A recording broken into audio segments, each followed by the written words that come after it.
welcome. I'm just checking in, and I have a service animal. Service animal?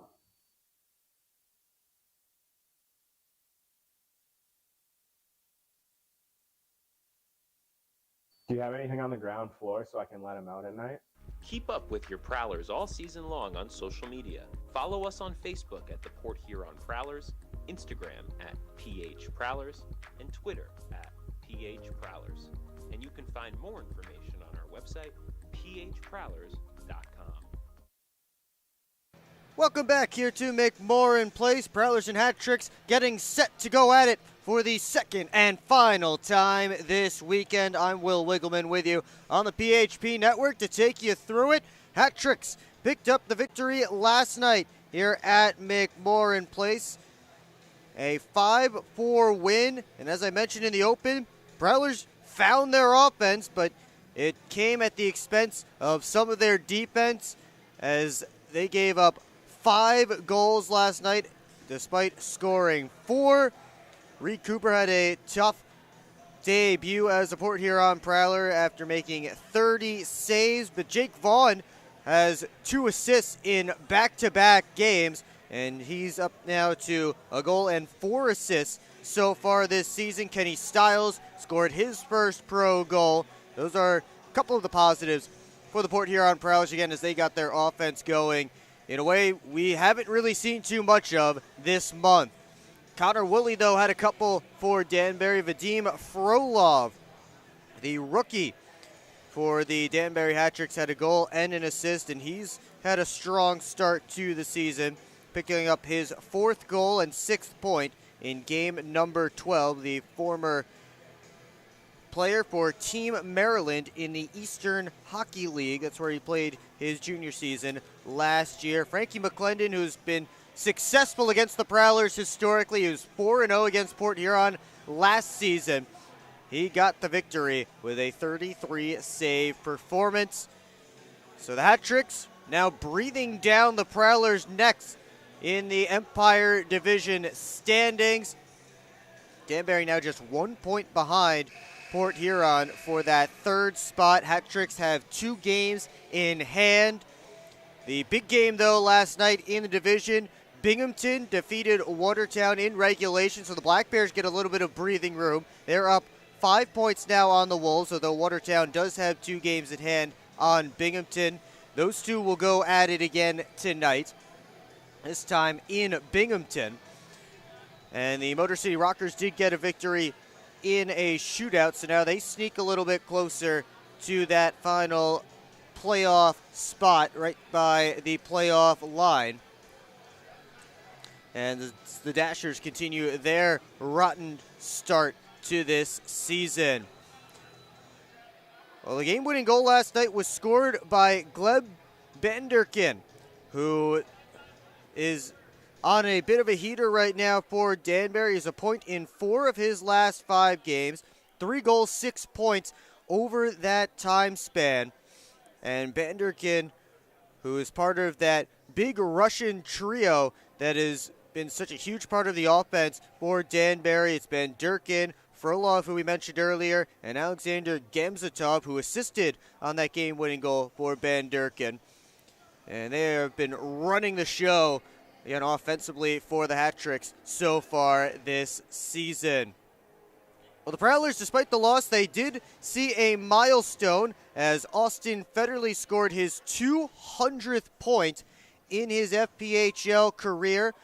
And all of those points coming, of course, as a member of the Port Huron Prowlers. He becomes the 5th player to score 200 points as a member of the Port Huron Prowlers, as he scored in the first period that made a 2-1 Prowlers lead.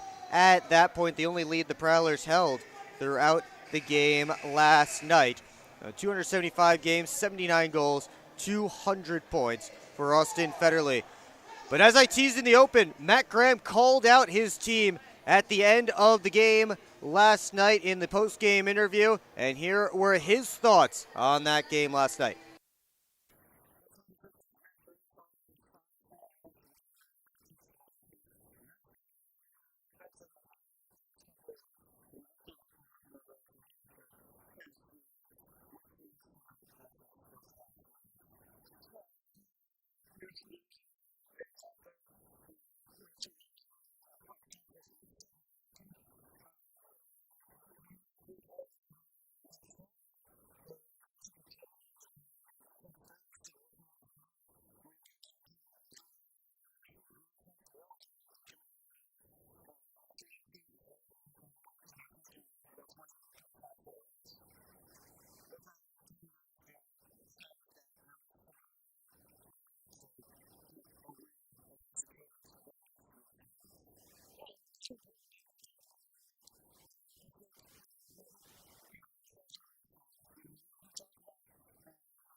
The strong words from the Prowlers head coach last night after the game. Here's what he's done to his lines. He's thrown them in a little bit of a blender.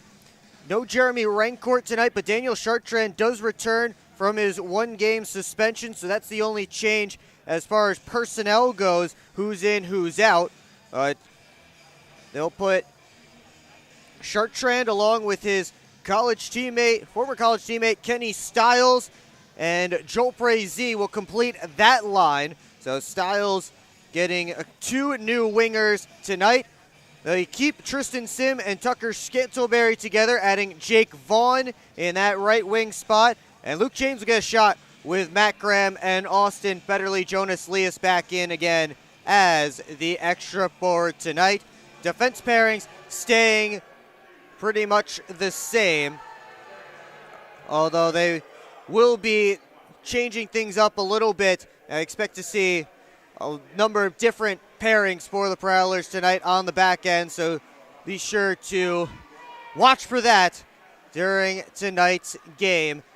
Valtteri Nusiainen takes back the pipes tonight for the Prowlers as we are just moments away from puck drop here from McMorran Place, and we'll send it down to ice level for the rest of the pregame ceremonies.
Overstay, can you see by the dawn's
Sarah Dent back on the anthem tonight here at McMorran Place. Prowlers and Hat Tricks just moments away from puck drop tonight.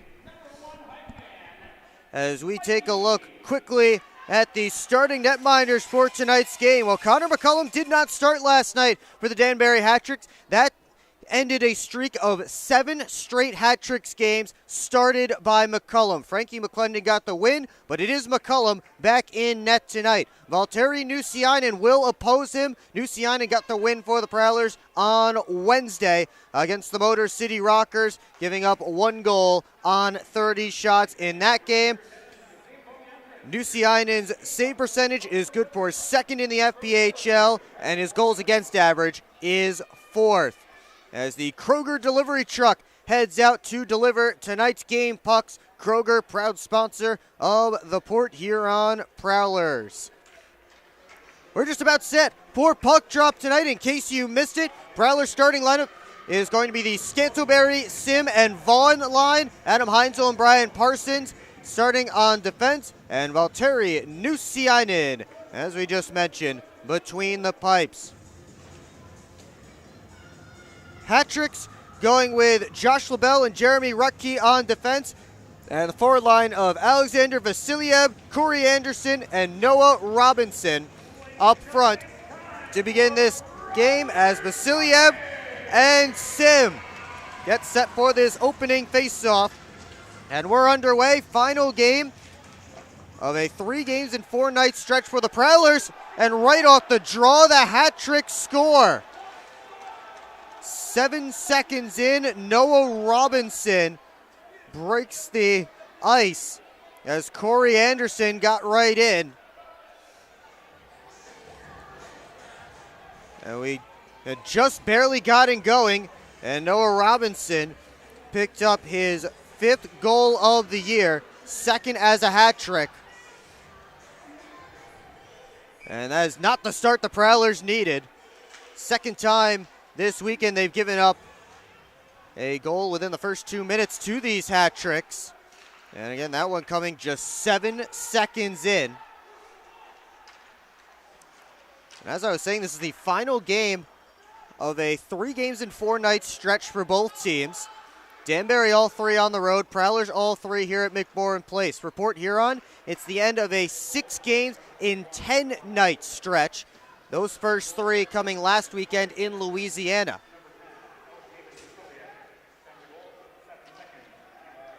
Prowlers are 1-3-1 so far in that stretch. Trying to finish it off with a win as Nikita Petrovitsin spun away from Johnny Ruiz. Ruiz takes a bump from Petrovitsin, and Graham comes in for the puck for the Prowlers. Now Anderson and Vasiliev picking up the assist on the goal by Noah Robinson. 7 seconds into the action, and that is our only shot on goal so far.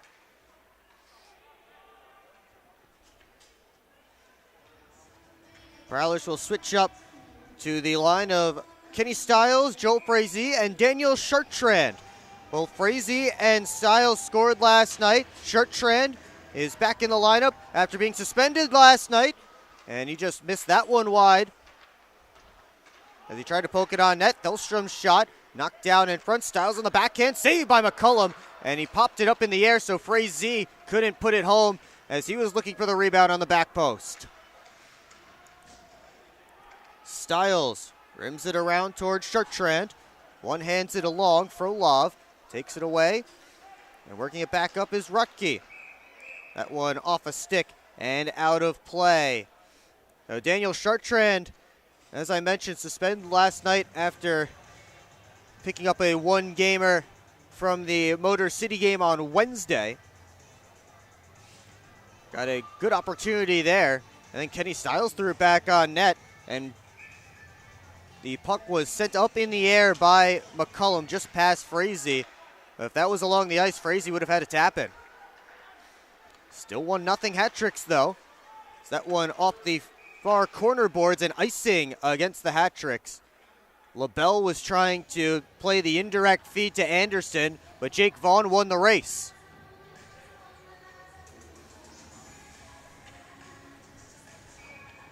Face off deep in hat tricks territory, Tristan Sim and Noah Robinson. Robinson our only goal scorer so far, but the face-off win got past Heinzel at the point as well as Scantleberry at the top of the circle. Lockhart spins around his own cage, settles down, and now works up. Lockhart still moving. Played it up towards Scantleberry. Hat-tricks thought that was close to offside, but Prowlers are on, and they're in digging for the puck. Sim tripped up down to the ice as Vasiliev was digging for it. Puck slips out to center, and it's moved up the wall. Vaughn bounces it off towards Sim. And now Sim right on it, gives it over to Lockhart as both teams get some changes going. Just 2.5 minutes into this one. Gonzalez bounces off the wall. Sim comes in, or partly that's Parsons coming in to disrupt. His back pass, punch to Federley by Nusiainen. Here's Parsons again, on for Graham. Tried to float it across, that one hit a skate. Played to the corner by Connor McCullum. Ruiz dances in. Spun a pass towards the corner, sends Woolley after it. He's tied up there with Petronitsin. Now Ratcliffe comes in to help out. Ratcliffe cycles it all the way around.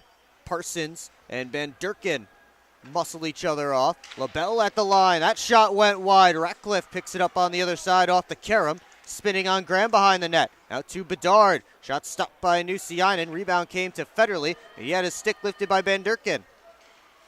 He walks the line. Van Durken spins, ran out of room. And James sent him into the boards. Van Durken back up with the puck. Graham trying to pick his pocket. But instead the hat-tricks move up. Here's Gemzatov. Delstrom throws a shoulder into him. James around to Heinzel. On for Chartrand. Has Styles breaking. Chartrand gets the red line and dumps it around. LaBelle to Dustin Henning. Former Prowlers captain who had a goal last night, Dustin Henning. As Frolov dumps that one around. Gamzatov cycles it deep. That took a funny hop. Ended up going towards the front of the net. Now Gamzatov sent it there intentionally, but he split everyone, and it slides all the way down to McCullum. Gonzalez, watched by Chartrand.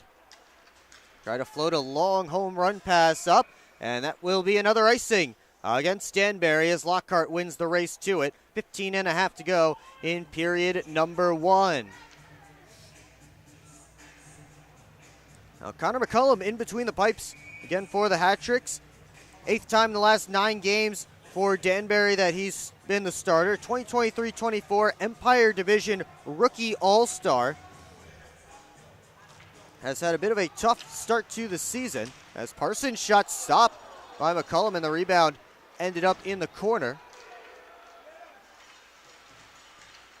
Now they work in. Vasiliev hands it off. Shot by Anderson, rose over top of the cage. Gonzalez sliding it down towards Robinson. Fighting through checks from Parsons. Robinson back to Gonzalez at the point. Spun around looking for that puck. Prowlers trying to spring a break. Here's Leas in with Scantleberry. Leas shoots. Saved by McCullum. And the rebound just went past Scantleberry. Just bounced over Scantleberry's stick. Maybe just a bit out of his reach. As McCullum kicked out the rebound. But a good shot from Jonas Leas to produce that rebound.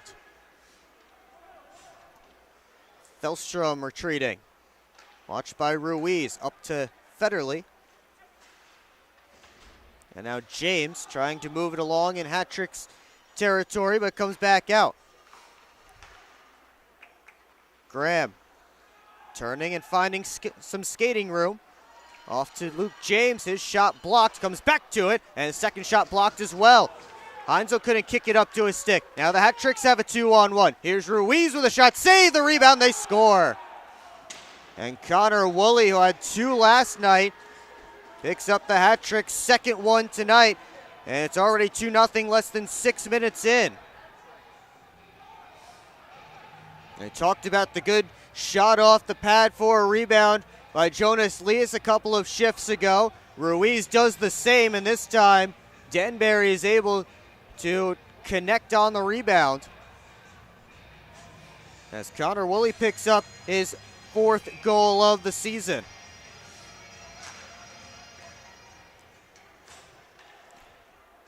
See if the Prowlers can stop the bleeding here.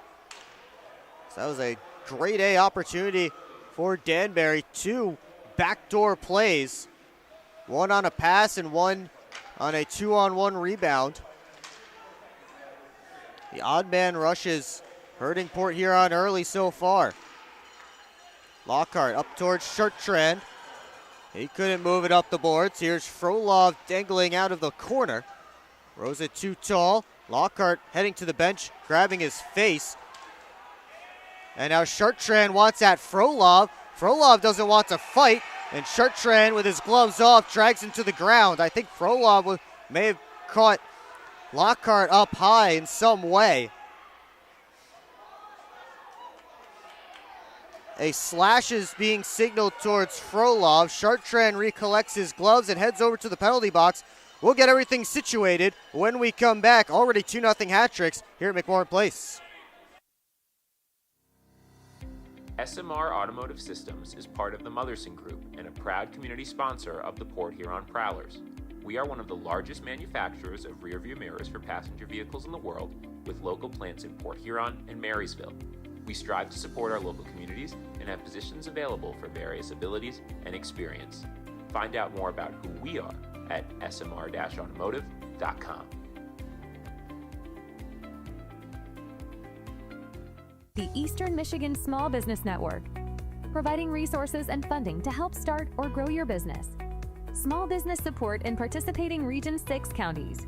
Take advantage of the network's free training and events for entrepreneurs and small business owners. The Eastern Michigan Small Business Network aims to boost your chances of success.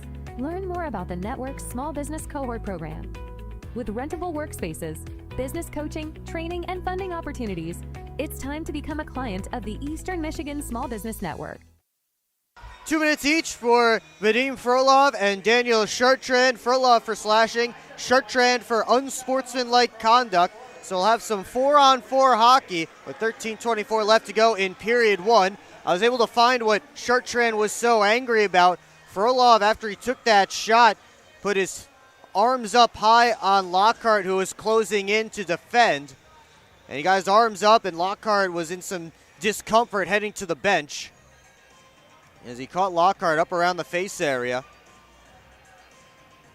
Now 4-on-4 with Graham, Federley, Parsons, and Ludwig Thelstrom. It's a spot we typically see Alex Johnson. Johnson's still on the Prowlers bench. I haven't seen him step out yet tonight. Parsons. Over to Thelstrom. He starts up, but the pass was in Federley's skates. Ratcliffe turning it the other way. Has Ruiz going to the net, but they couldn't connect on the pass. LaBelle with plenty of space. Walks in, and his shot stopped by Nusiainen. Parsons collects the rebound, and he hangs out behind his own net. Now Parsons over to Thelstrom. Makes a move. Thelstrom right down the middle, and his shot stopped by McCullum, and he gathers it in for a whistle and a face-off. Minute 23 left in 4-on-4 action.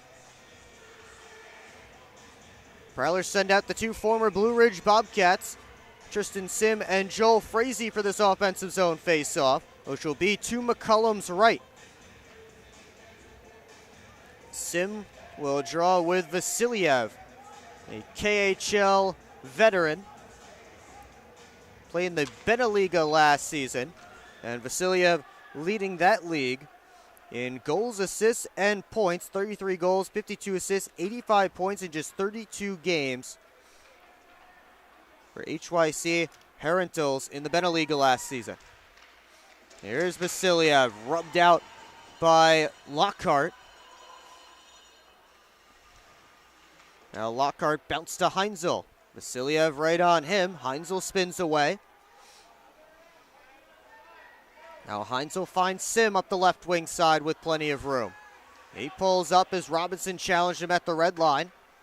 Lockhart Over to Heinzel. Now he works up. 3 hat tricks back at the line. Adam Heinzel by himself, waits for some help, and he found Tucker Scantleberry. Scantleberry taken in by Zinchenko, trying to fight through Zinchenko to get back to that loose puck. Now here is Zinchenko. He took a hit from Heinzel as he dropped it back to Bedard. LaBelle left it for Charlie Bedard. Little back pass to LaBelle again. Didn't get much on that dump. Played back to the point. Rucky just sent it on net. And that rainbow shot held on to by Nusiainen. 7 seconds until 4-on-4 ends.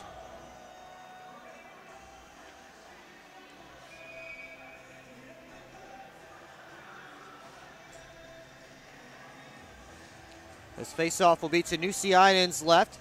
Van Durkin lined up right behind Gamzatov. He wins it to him, but good block by Brian Parsons.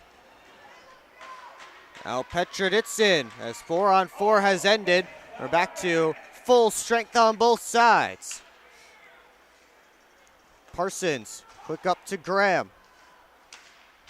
Graham steps in. LaBelle able to slide it right out of the zone.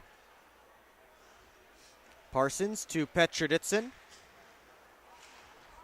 Tried to slip a pass through, and there was a bit of a miscommunication there, it looked like, with Tristan Sim. Now Petroditsin, chased by Ben Durkin. Drop for Thelstrom. And now the headband feed finds Scantleberry. Tried to slip it to Vaughn, who was heading to the net. That was cut off. Woolley.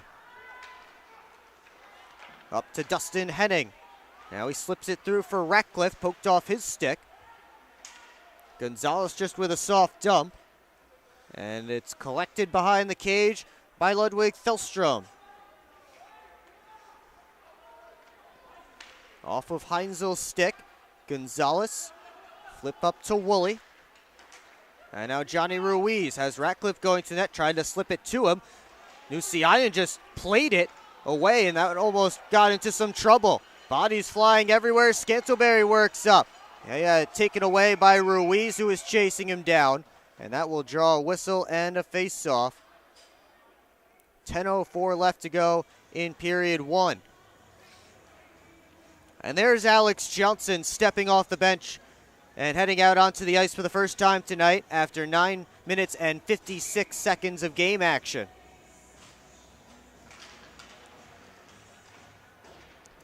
Sent over to Lockhart off the face-off. Johnson looking for Graham. Of course, Johnson pretty much icing that game last night, taking a penalty with 10 seconds left as the Prowlers were trailing by 1. In very similar fashion to the way that he drew a penalty on Wednesday on Ryan Rotundi with 9 seconds left that iced the game for the Prowlers. Johnson and the Prowlers trailing by 2 right now, and they'll talk about it during this break. You're watching Port Huron Prowlers Hockey on the PHP Network. Welcome to McDonald's. How may I help you? Can I please get a big... What I need from you is a chicken Big Mac. A chicken Big Mac? That's not a Big Mac. Actually, it is. It's not... Not a Big Mac. Chicken Big Mac? Chicken patty, special sauce, lettuce, cheese, and pickles on a sesame seed bun. Enjoy. The chicken Big Mac. It's not a Big Mac. Ba-da-ba-ba-ba.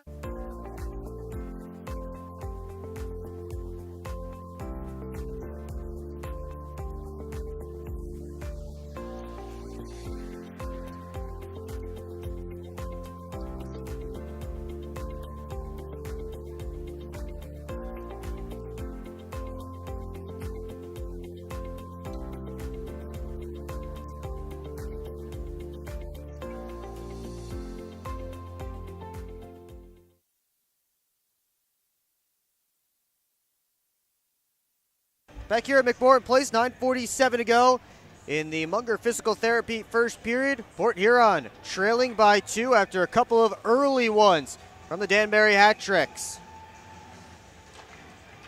First one came just 7 seconds into the game. The next one with less than 6 minutes gone in the opening period.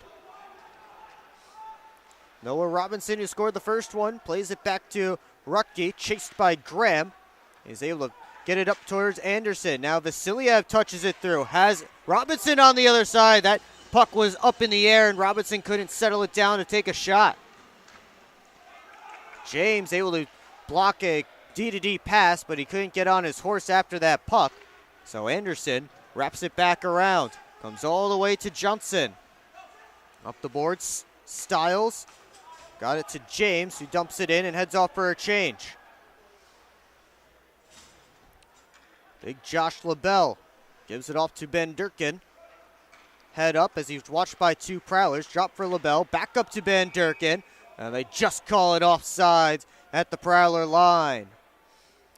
It's a timing play there for Danbury, and they just couldn't keep it onside as Ben Durkin would have had an opportunity flying right down Main Street.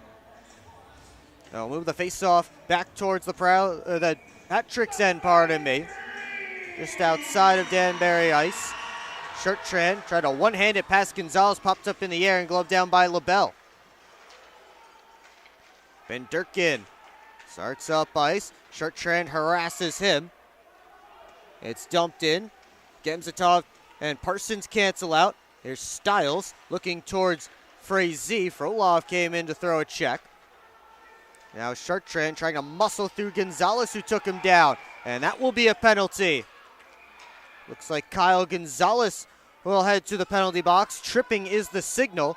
And the Prowlers' power play will go to work for the first time tonight with an opportunity to get back in this hockey game. They're 1 for 3 last night on the man advantage, sitting 4th in the FPHL at 22.2% this season. Hat-Trick's PK dropped down to 9th after last night's game in the league. Johnson gets it down to Sim. Back to Alex Johnson. Federle walks the line over to Kenny Stiles. Tried to force it towards the net. That was blocked by Ruiz. Stiles back on it. He gets it to Graham in the corner. Federle up top. Walks. Sent it towards the net. That one over top of the cage. And Bedard on his backhand tried to send it out. But Johnson kept it alive. Here's Graham over to Stiles with some space. Across one-timer. Great save, McCullum on Tristan Sim. As the Prowlers set it up for Sim on the backside, McCullum stretched all the way out, and he got it with the left pad. 45 seconds gone in the Prowlers' man advantage. Johnson fighting through checks from Ben Durkin. He lost the puck. Nusiainen had to sweep it to Scantlebury. 2 hat tricks deep in the Prowlers' zone right now, as Port Huron trying to work out. Scantlebury steps out from behind his net, floats it across to Federle. He gets the red line, gets it around, heads off for a change. Is the second unit on for Port Huron now. Chartrand couldn't feed it out high to Scantlebury. Fans groan as Nusiainen passes it off to Thelstrom. He works up with some speed. Ludwig Thelstrom around LaBelle in front. They score! Goals in 3 straight games for Joel Frazee. And just like last night, it's Thelstrom to Frazee on the power play. Prowlers are on the board. Ludwig Thelstrom has shown the ability this season to get into the offensive zone and rush with the puck. He did it again right there. And for Joel Frazee, that's his 3rd power play goal in as many games this week. And last night's also assisted by Ludwig Thelstrom. And just for good measure, Thelstrom had the secondary assist on Frazee's goal on Wednesday. So that power play unit's certainly cooking right now.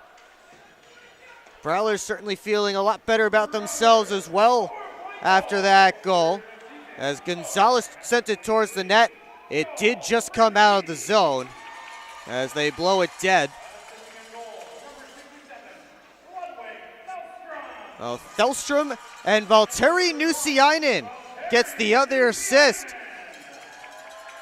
So the goaltender with an assist, first helper for a Prowlers netminder this season. as Thelstrom went just about end to end. And he made the nice feed in front to Frazee.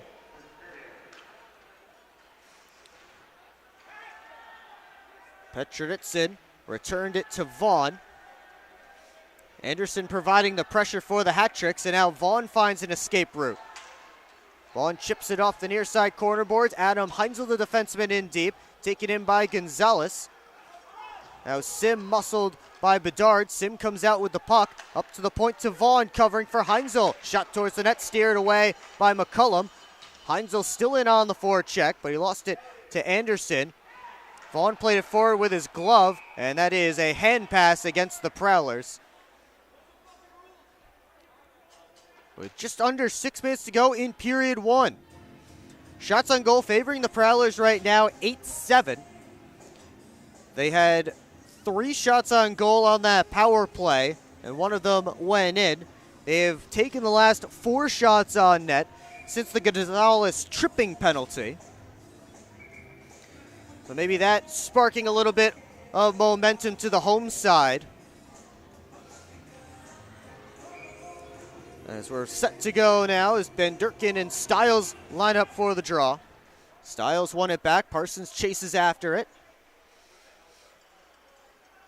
And now Parsons steps out. Watched by Ben Durkin. Over to Thelstrom. Frazee tips it in. And McCullum just sits down and lets it hit him. As that puck skipped right in the high slot. Right in on Connor McCullum. And those are certainly more dangerous than they look sometimes. When the puck skips along the ice like that, goaltenders have to be careful. Sometimes it can take a weird hop one direction or the other. McCullum able to hang on to it that time. As Chartrand wraps this one around. LaBelle looking towards Frolov. He has him. Gamzatov hustling to join him. They get it to Gamzatov, but Parsons puts the body into him. Stiles looking for Chartrand, pass just out of his reach. Frolov back across to Rucky. He gets the red line, sends it in. Lucianen stops it behind his net. Thelstrom trying to play it away from Ben Durkin, but Ben Durkin comes out with the puck in front looking for Frolov. That was blocked up by some traffic. Thelstrom digging away on the half wall in the neutral zone. Now Frolov floats it across to Henning with a head of steam. Henning puts the shoulder down, tries to get in front, for he's ridden to the ice by his former teammate Brian Parsons. Chartrand has Lias with him. And now they'll blow it dead because behind the play, Gamzatov and Parsons weren't cooperating. So they'll take both. And we may have some more 4-on-4 coming up for you when we come back. Under 5 to play in the opening period here at McMorran Place.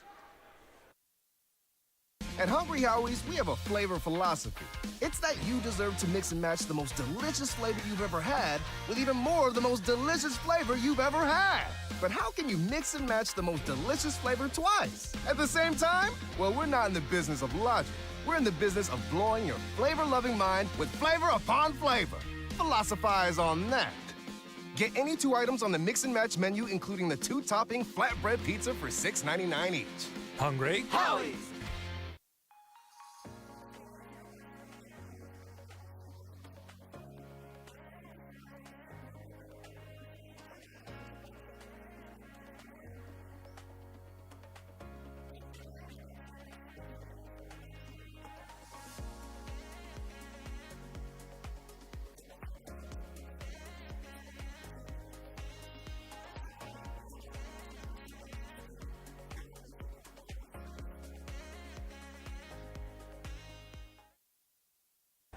Late stages of the opening period.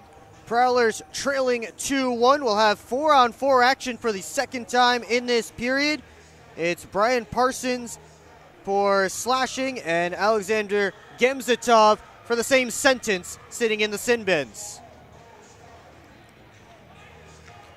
Port Hurons looked like a much better team since that penalty against Kyle Gonzalez. They scored on the power play and have been able to get some more offensive zone time in the minutes since. They'll try and work it on this 4-on-4 as Graham wins the faceoff, Johnson thought about a shot to the net, but Ratcliffe was right there. Instead, he got it deep and hit the referee in the corner. And LaBelle takes over. Chased by Graham. LaBelle up to Ratcliffe. One touch, rink wide to Ruiz. Then comes back to the points of Gonzalez. LaBelle in deep. And he rose that one into the protective netting out of play as he was trying to pick the short side corner from the goal line. So the face-off will be to Nusiainen's left.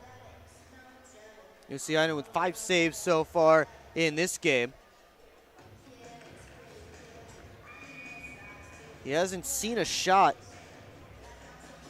since there were over 9 minutes left in this opening period.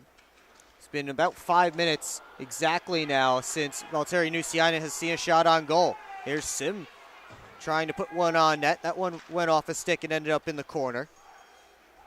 Vasiliev tries to float it along. And a penalty coming up against Ludwig Thelstrom as the pass was intended for Robinson. He didn't take it in, but Thelstrom took the body. So it'll be a 4-on-3 power play for Danbury for 1 minute and 15 seconds, and then 5-on-4 for 45 seconds. This hat-trick's man advantage was 1 for 4 last night, sitting at 11th in the league. Prowlers PK 3rd in the FPHL. But Vadim Frolov scored the only power play goal for the hat-tricks in last night's game off a deflection. He's not on the ice right now. It's Ruiz, LaBelle, Ratcliffe, and Vasiliev. They get it down to Vasiliev, and he scores. And his first goal in the FPHL, Alexander Vasiliev restores the 2-goal lead for Danbury.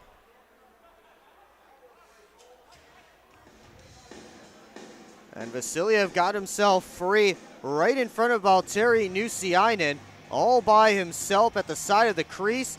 I think Nusiainen actually made the save on the first chance, and Vasiliev able to push it home.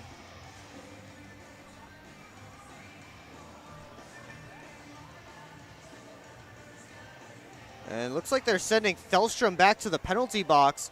They're going to let Parsons come out.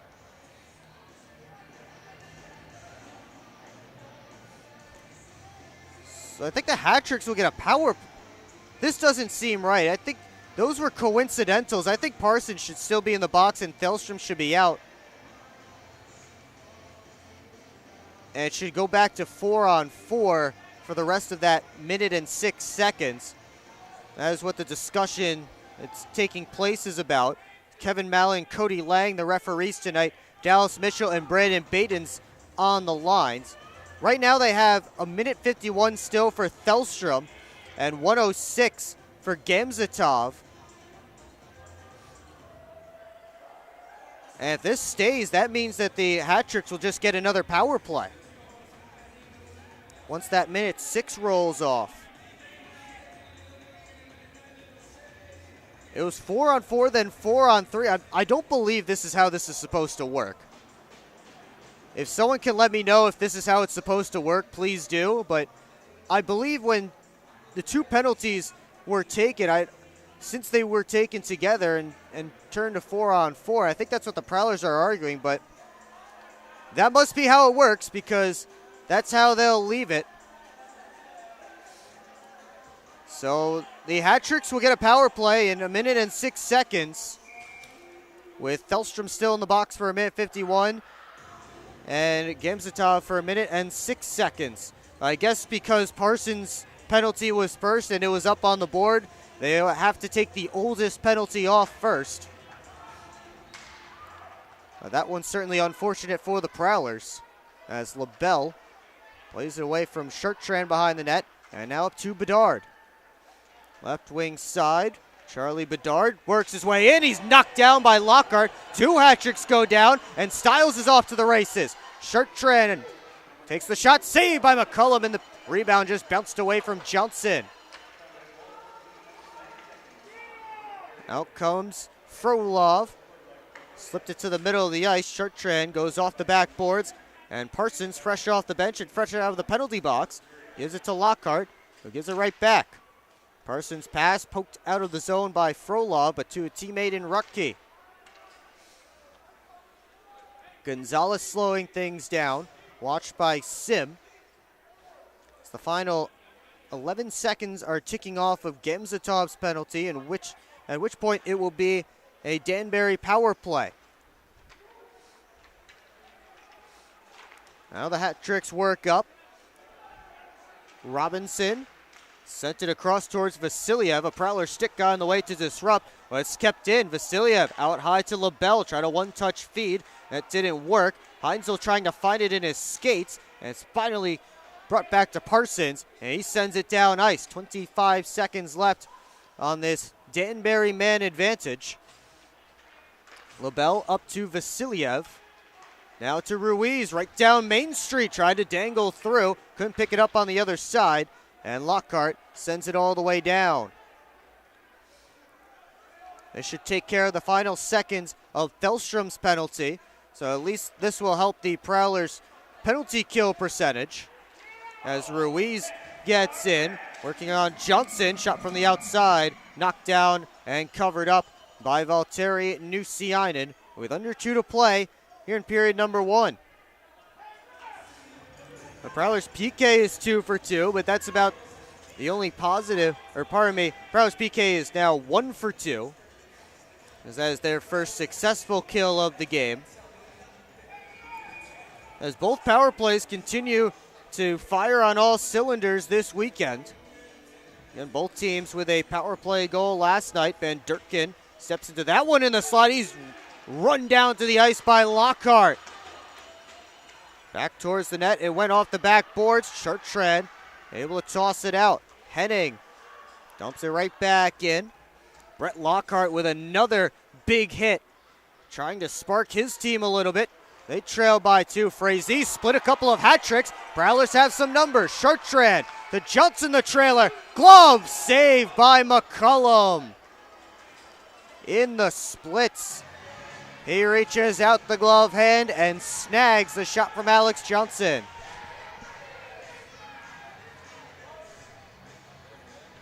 Minute 24 left to go in period 1. As Connor McCullum comes up with a huge save as the Prowlers had numbers moving up ice. And they got it to Johnson. He got a great look, but he was robbed of his 7th goal of the season. Parsons at the point. Sent it down low. Tipped just wide by Jake Vaughn as Parsons got a good shot pass off.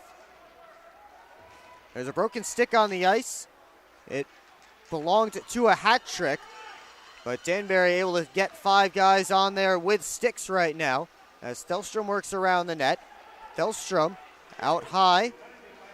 Parsons all the way across to Scantlebury. Shot right into McCullum's catching glove, and he hangs on for a whistle and a face-off. I thought as Scantlebury came from around the net, a hat trick may have pushed that broken stick towards him. I think I heard a little bit of commotion from the Prowlers bench as well, thinking that. But 54 and a half seconds to go in period 1. We're still at a 2-goal Danbury lead. Graham wins this back clean. Johnson Arister, and McCullum handles that one as well.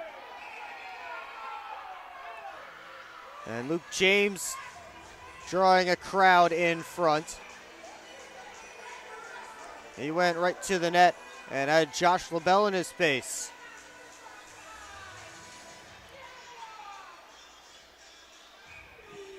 Another face-off, same spot between Graham and Ruiz. This time it's poked towards the point. Lockhart stepped up to keep it deep, at least for a moment. Woolley able to chop it out. Johnson played that dangerous pass off a Danbury stick and turned it over. Ruiz, first one on it in the near side corner, cycles it around behind the cage to Woolley. And Lockhart trying to defend him. Woolley gets out in front, backhander to Ruiz. He just pushed it wide.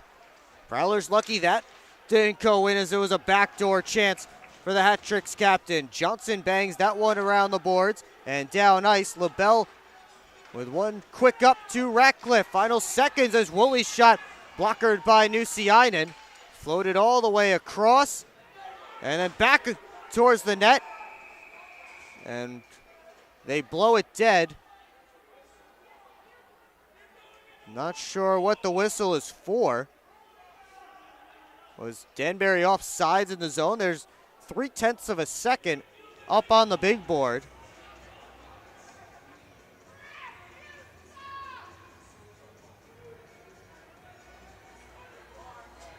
And I'm not sure what's going on here.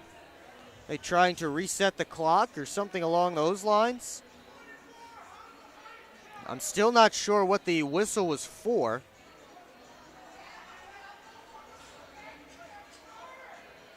Tucker Scantleberry trying to find out what the whistle's for. And Scantleberry's going to the penalty box. They hadn't put it up on the board yet. Now they do. So Tucker Scantleberry will be in the penalty box to begin period number 2.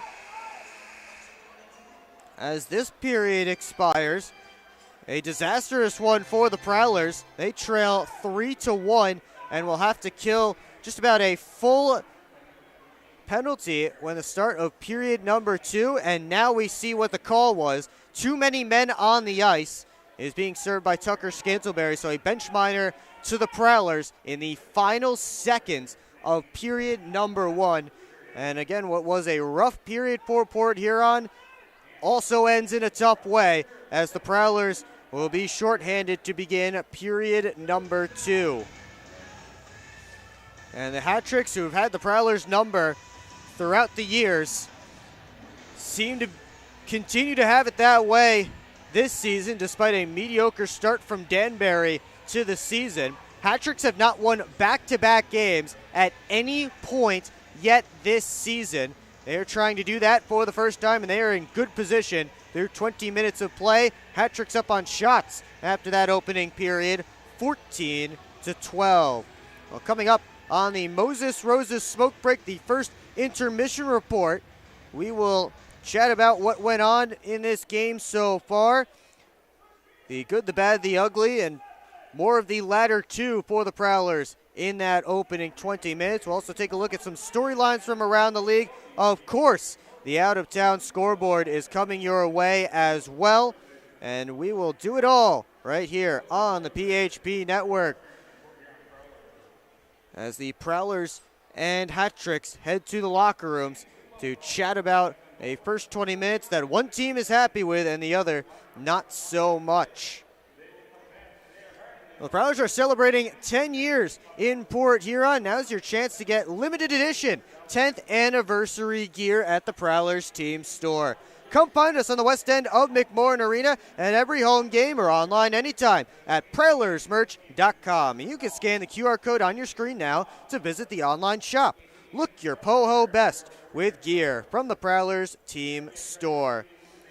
It is 3-1 in favor of the Danbury Hat-Tricks through the first 20 minutes of play tonight. We'll see if the Prowlers can regroup and figure something out as they're in the locker room to chat about it. And we will take a quick break, and we'll come back with the Moses Roses Smoke Break first intermission report, and we'll come back with it here on the PHP Network. Hi, welcome. I'm just checking in, and I have a service animal. Service animal?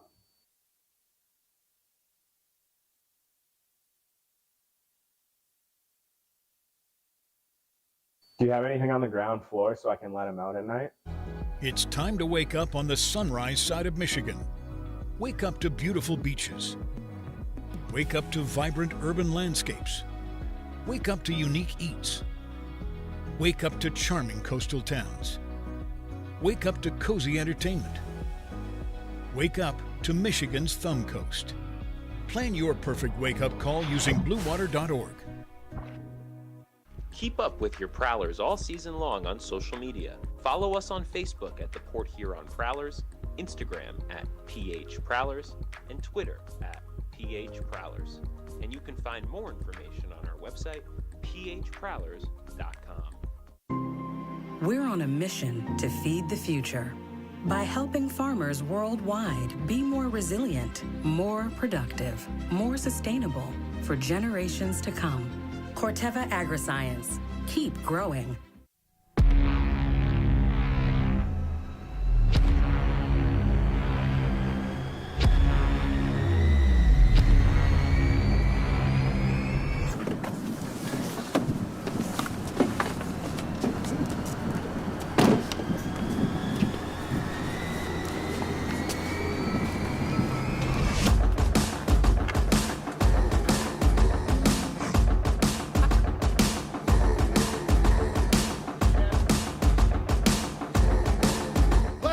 They're seriously not even that much better than you.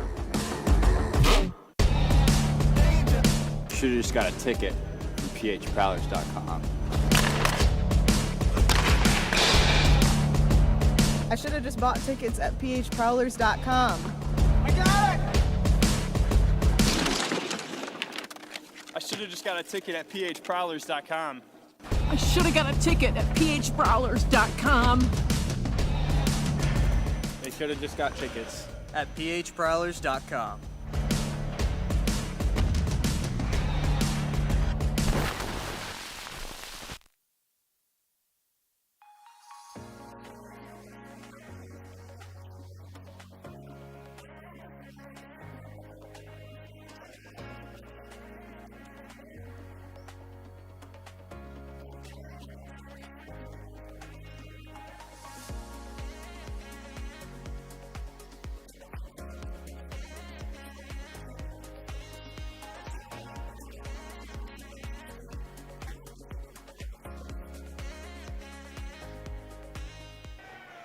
Welcome back here to McMorran Place. 20 minutes down, 40 to go in regulation.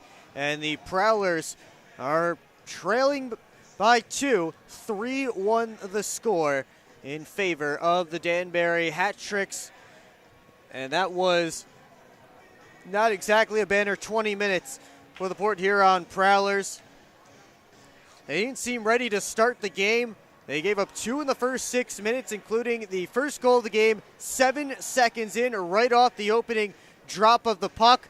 Prowlers actually won the opening faceoff, but Corey Anderson jumped up, caused some disruption. It ended up being a 2-on-1 back in Prowler territory, slid it to Noah Robinson, and that was the opening goal of the game. Again, 7 seconds in. I was just finishing up talking about this weekend so far as they dropped the puck, and before I could finish, that puck was in the back of the net. And then later, again, another odd man rush for the Danbury Hat Tricks, and they've been good at connecting on those. As Johnny Ruiz played it off of Valtteri Nusiainen's pad. Nusiainen with the kick save, but Connor Woolley on the other side of the 2-on-1, able to put home the rebound and made it 2-0 again very quickly. Looked like the Prowlers were able to get a little bit of momentum, at least momentarily, as Ludwig Thelstrom did it all himself, took it end to end and put it in front for Joel Frazee, who picked up his 3rd power play goal in as many games.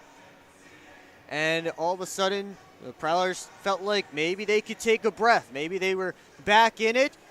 And the crowd kind of felt like maybe they could take a breath and maybe their team would be getting back in it. But that would not happen, as later both teams getting into some penalty trouble. A 4-on-3 power play for the Hat Tricks. And Johnny Ruiz finds Alexander Vasiliev all alone in front of the net. And Valtteri Nusiainen did what he could, but Vasiliev, the skilled Russian, 90 points in his KHL career. He gets goal number 1 as a Danbury hat trick, as he put it home right on the doorstep again, all by himself in front of the net. And Danbury with a sizable lead, a 2-goal lead heading into period number 2.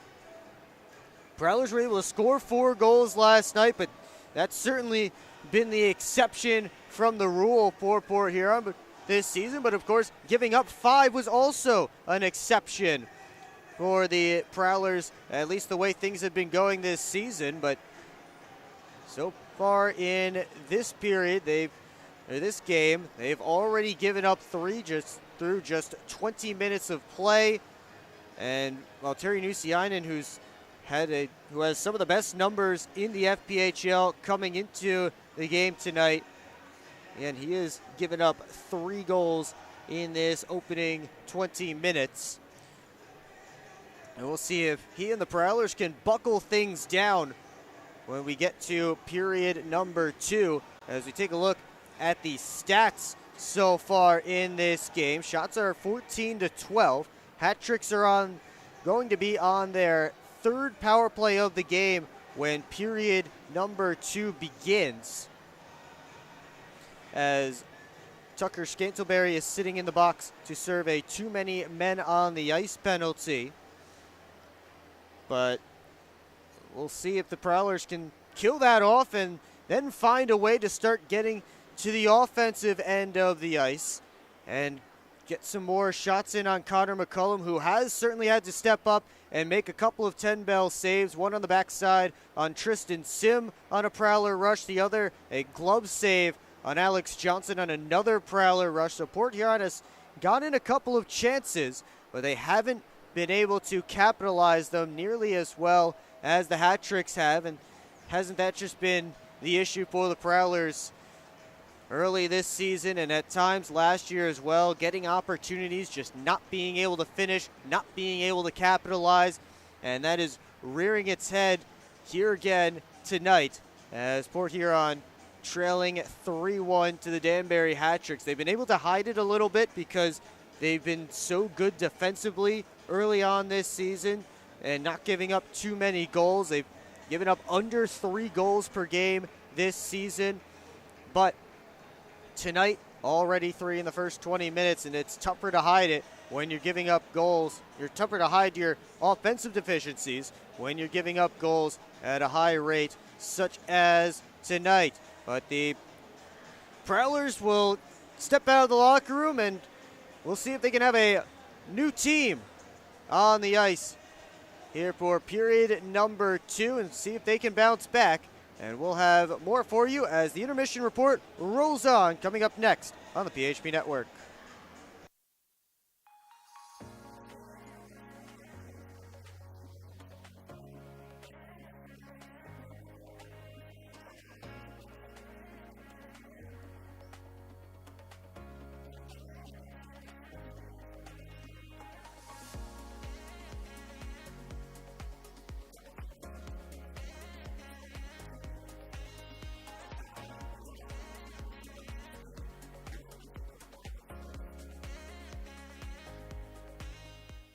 Hi, welcome. I'm just checking in, and I have a service animal. Service animal?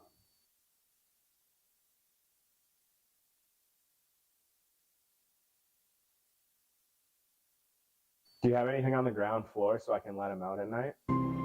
We're on a mission to feed the future by helping farmers worldwide be more resilient, more productive, more sustainable for generations to come.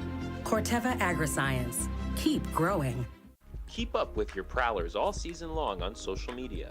Follow us on Facebook at the Port Huron Prowlers, Instagram at PH Prowlers, and Twitter at PH Prowlers. And you can find more information on our website, phprowlers.com. It's time to wake up on the sunrise side of Michigan.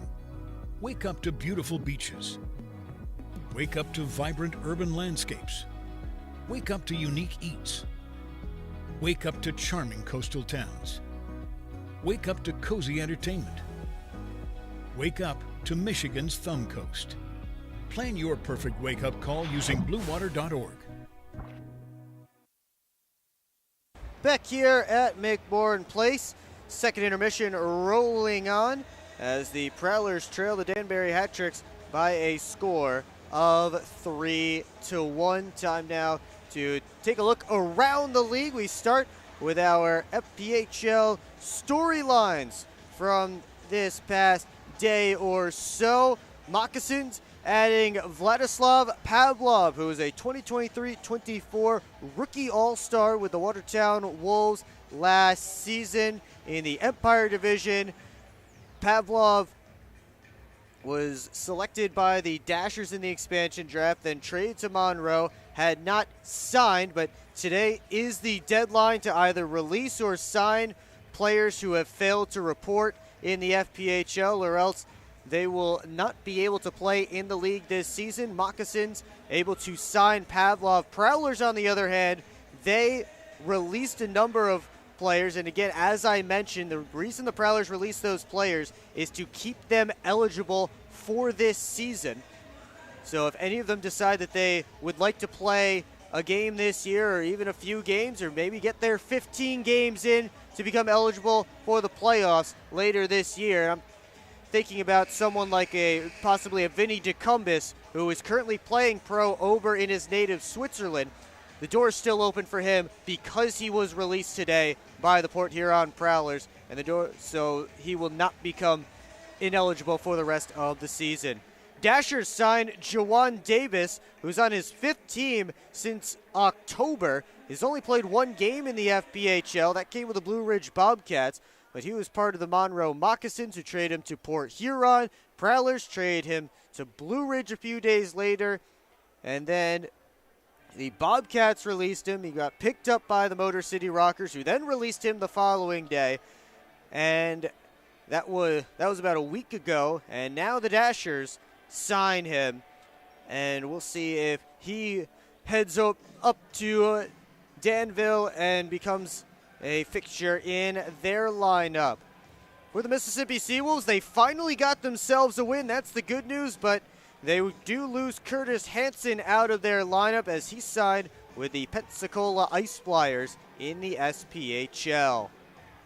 Now let's take a look at the out-of-town scoreboard. We start with the top 2 teams in the Empire Division battling it out, and it's the Binghamton Black Bears controlling this one. They're up 4-0. CJ Stubbs, Donald Olivieri, Jesse Anderson, and Austin Thompson have scored for the Black Bears. They're up on shots 20-9 as they play in the second period. A couple of power play goals, even a shorty for Binghamton. They beat Watertown last night to get a little breathing room in the race for the top of the division, and it looks like Binghamton, barring a massive collapse, will continue to hang on to a lead at the top of the division, and they'll be able to make it even wider. The Blue Ridge Bobcats are up 3-1 on the Hudson Valley Venom as they play late stages of the opening period. Daniel Martin, Vladislav Vlasov, and Sava Smirnov with the goals for Blue Ridge, and Matis Norika with the goal for the Hudson Valley Venom. Dropping the puck in just a few moments in Danville, it will be the Dashers hosting the Motor City Rockers. Bryn Sommerfeld between the pipes for Motor City. Parker Rutherford for the Dashers Hockey Club of Danville, Illinois. Moving over to a couple more games going on. No score yet in the second period in Biloxi as the Seawolves are taking on the Columbus River Dragons. And dropping the puck also in just moments in Monroe, the Moccasins take on the Baton Rouge Zydeco Battle of Louisiana. Marcus Ekholm Rosen scheduled to go for the Moccasins in goal, and he'll face off against Brendan Colgan for the Zydeco again. That one will drop the puck in just a few moments. And we will also drop the puck here on period number 2 in just a few moments here from McMorran Place. Again, it is 3-1 in favor of the Danbury Hat Tricks. And the Hat Tricks will start this second period with 1 minute and 59 seconds of power play time after the Prowlers took a too many men on the ice penalty in the final seconds of period 1. But it's time now for our PHP Network trivia question. And it's about Matt Graham, who picked up an assist last night to put him in the outright lead in the FPHL with 16 this season. We want to know, when was the last time a Prowler finished a full season leading the FPHL in the assist department. So put your guess in the comment section, and of course, we will give you the correct answer coming up at the start of period number 3. Hat tricks have hit the ice, led by Connor McCullum. He stopped 11 of 12 Prowlers shots in that opening 20 minutes. Valtteri Nusiainen sliding over to the goal crease, 2 hour left. He's made 11 saves on 14 hat tricks shots. This is the Hungry Howie's second period here on the PHP Network. Tucker Scantleberry heads back inside the penalty box to serve the too many men on the ice call for Port Huron.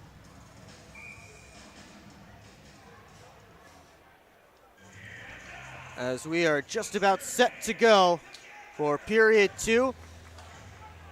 Hat tricks have their power play unit of LaBelle, Frolov, Vasiliev, Ratcliffe, and Ruiz.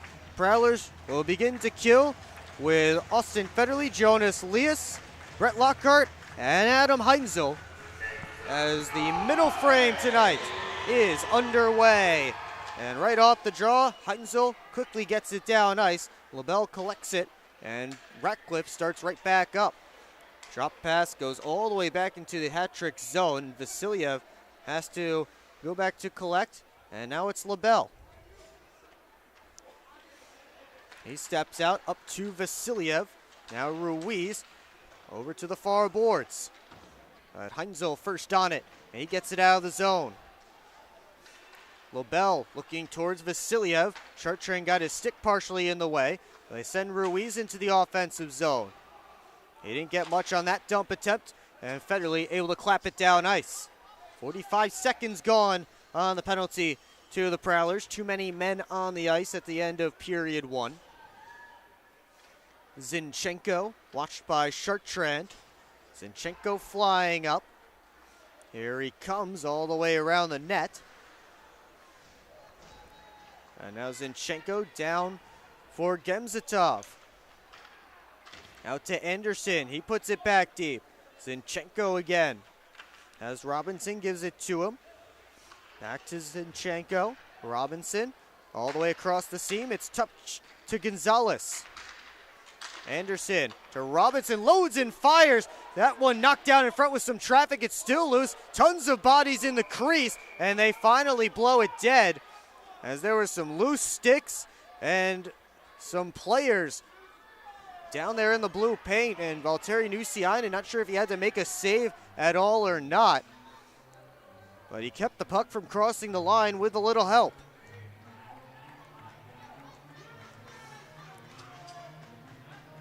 Face-off will be to his right. Minute and a half into period 2. And they do give the hat tricks credit for a couple of shots on goal there. As Nusiainen regathers himself and gets set to go for this face-off. 30 seconds left on the hat tricks power play. Anderson wins it away from Federley, but Leas jumped it. Couldn't get it out, though. Gonzalez retreating to the wall. Leas pressures him, and he takes the puck and goes down ice with it. Final 15 seconds ticking off the penalty. It's Zinchenko weaving in. Lockhart puts the shoulder into him. Now it's rimmed up towards Gonzalez. Anderson dragging it through Heinzel. Anderson lost his balance as we're back to 5-on-5. So the Prowlers PK 2 for 3 tonight. Anderson tried to center, only found Scantleberry.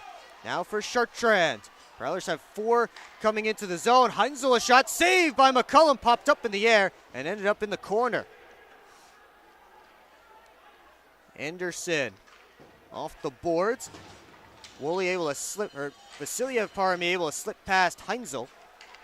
Vasiliev out top. Bedard shot punched away by Nusiainen. The rebound stopped by Nusiainen as well. Lockhart over to Chartrand.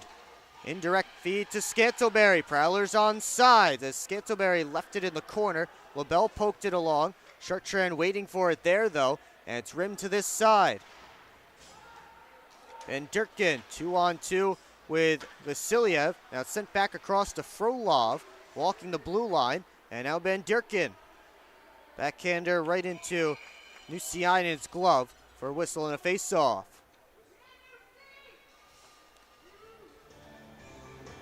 So Prowlers kill it off. Port Huron successful on its only power play tonight. Hat-trick successful on one of their first 3. Only saw 3 power plays apiece in last night's game. It was a pretty low penalty affair. Actually, technically 4 for the hat-tricks, but the last one came with 10 seconds left. As Federley takes the pass from Luke James. Here's Federley, a shot off the toe drag, and it's stopped by McCullum with the blocker. Now Graham pulling in and working up, has Federley, couldn't slip it down as Federley was heading to the net. Woolley the other direction with some speed. He stops up. LaBelle at the point, down low, looking for a deflection. That got caught up in some bodies. And Thelstrom able to find Graham, who touches it into the offensive zone, but it just does go down for icing as Graham was on his own side of center. So the Prowlers won't be able to make a change.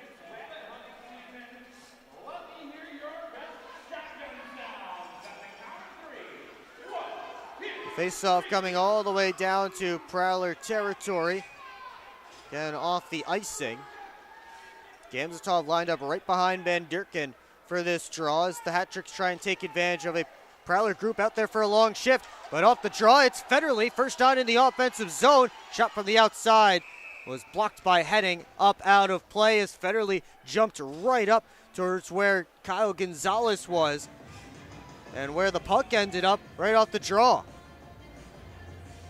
The Prowlers do get the change this time, and now they'll have an offensive zone face-off for Kenny Stiles' line. Stiles, Chartrand, and Frazee. False drop, we'll try it again.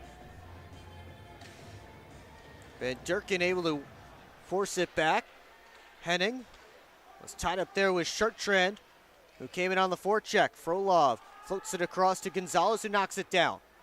Van Durkin takes in that pass. Now he turns the corner and heads up ice. Van Durkin makes a move to the outside, but it's poked neatly off his stick by Heinzel. Van Durkin first on it on the other side, still flying around the zone with speed. Shot in and out of the glove of Nusiainen. And Chartrand trying to work up the wall, taken in there by Van Durkin. Now a two-side scrum on the half wall. Stiles chips it along, and Kenny Stiles in a foot race, but Gonzalez beats him there as Stiles was working against Dustin Henning on the near side. Now Gonzalez with speed to Van Durkin, all the way across. The shot knocked down by Nusiainen, and the rebound off the crossbar. That was Gamzatov with a couple of chances. Bedard missed the net. Now Gamzatov spun around by Heinzel. Frolov lost the puck, and here comes Chartrand. He sends it in and sends Sim after it. One got away from Tristan Sim, so Bedard out towards Gamzatov. He moves it up the wall. Scantleberry looking to turn it the other direction. Collects it back. Tucker Scantleberry, toe drag shot, he scores! What a shot from Tucker Scantleberry, picking the short side corner, and he gets the Prowlers back within one.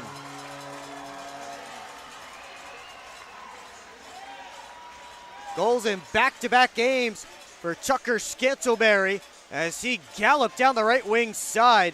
Didn't look like there was too much space over Connor McCullum's left shoulder. Short side, but Scantleberry found enough. And the Prowlers, once again, one shot away from tying this game. Despite all the pressure from the hat-tricks in this second period, it's Port Huron with the first goal of the frame. Danbury up on shots in this period, 7-3. And now they're looking for some more opportunities. This one's dumped in. Johnson taken in by Zinchenko. Robinson turning, cycling it down deep for Zinchenko. Robinson and Thelstrom come together in the corner as Johnson and Sim pick up the assists on the goal by Scantlebury. LaBelle right back down and around. Johnson catches up to it, and he gives it to Leas. Working up with Federley. Pass out of his reach. And LaBelle bounce off the boards to Bedard as the Prowlers are in the midst of a change. Zinchenko's dump up the wall, hit the linesman. And now Zinchenko back for it. Over to LaBelle. LaBelle directing traffic as he hangs out behind his own net.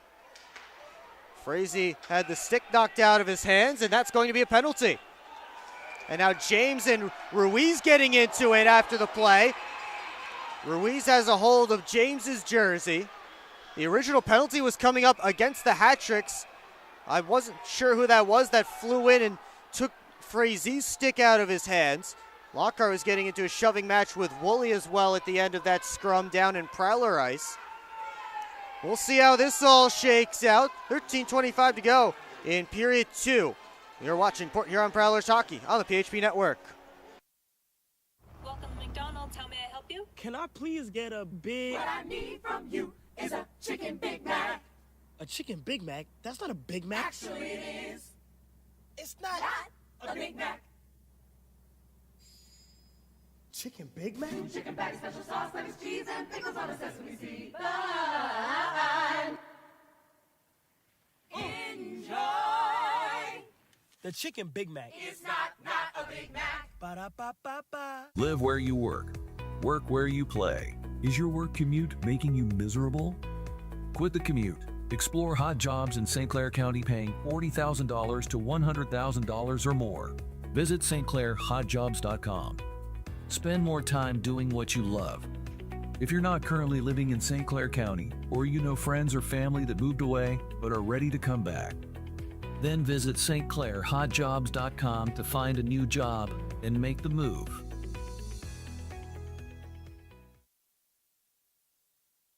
Back here in Port Huron, 13:24 left to go in the second period. Looks like Luke James has evened this up as they gave Connor Woolley 2 minutes for interference after he knocked Frazee's stick out of his hand. And Luke James is being given 2 minutes for high sticking. Ruiz, Josh LaBelle, and Austin Federley have been chatting with the referees throughout this TV timeout, but it looks like we'll go back to some 4-on-4 action. Third time this game that we've seen 4-on-4. Again, there was going to be a Prowlers power play before Luke James went after Johnny Ruiz and got a penalty for it. Faceoff will be just outside of Prowler ice, just in front of the Danbury bench.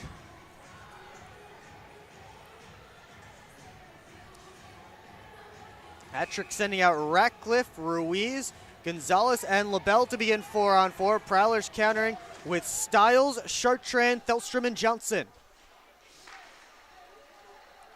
Gonzalez down for LaBelle.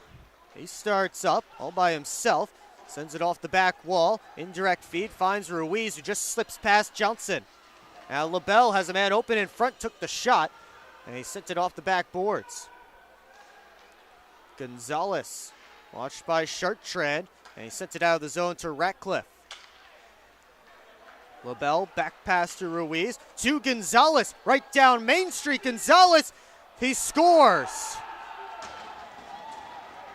Kyle Gonzalez got loose, and he came in on a breakaway, couple of nice stick moves, and he restores the 2-goal lead again for the Danbury Hat-Tricks. Didn't look like it went in at first, but it's tough to tell from this angle. But Kyle Gonzalez certainly picking up his first goal of the season as he beat the Prowlers back into the offensive zone, back into the Port Huron zone. And a big goal for the Hat-Tricks, who finally capitalized on all the pressure that they've had in this second period. Lockhart steals away a pass, and the Prowlers look to work back in. But Federley had his stick lifted partially by Frolov and couldn't get an offensive chance out of it. Graham in front to Federley. That one floated away. Lockhart a drive, and he just missed it on the short side. Federley trying to go in front, taken away by LaBelle. 3-on-2 for the hat tricks if they hurry. Federley hustling to even it up, and he lifts LaBelle's stick, but Austin Federley will be going to the penalty box.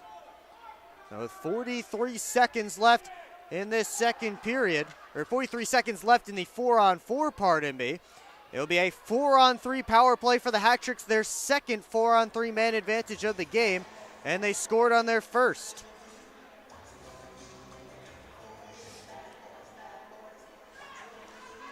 Fourth overall man advantage of the night for the hat tricks, as Johnny Ruiz and Josh LaBelle pick up the assist on the goal by Gonzalez.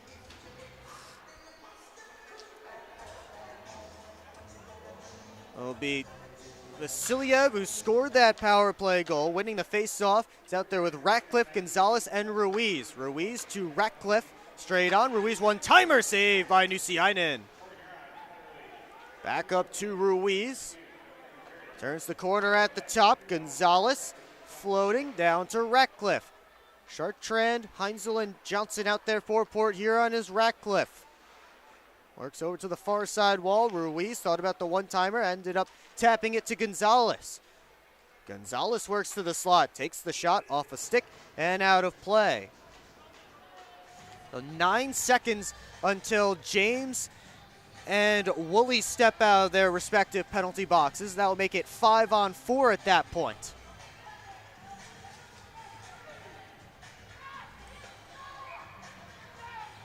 Face-off will be between Vasiliev and Graham. Graham pushed it forward. Now LaBelle to Ruiz, and he gets it back. Ratcliffe down to Vasiliev. Ratcliffe, LaBelle, down low, looking for Vasiliev off his stick. Woolley and James join the play to make it a 5-on-4 advantage for Danbury. Backdoor play, Ruiz! That one wouldn't go. Not sure if it was Nusiainen or the post. Ratcliffe to LaBelle. Ruiz unloads the one-timer, snagged by Nusiainen. 56 seconds left in Austin Federley's hooking penalty. At which point, we'll see if the Prowlers can find themselves back in this game again. Get the offense rolling. They're being outshot by the hat tricks in this period, 11-3. This one pushed right to Nusiainen. He kept it moving. Ends up on the far half wall. Zinchenko harassed by a couple of gold jerseys. That one kicks just to the blue line. Leas trying to force it out. Can't do it as Anderson kept it in. Slipped to the near side wall. Delstrom finally able to clap it out of the zone and down ice.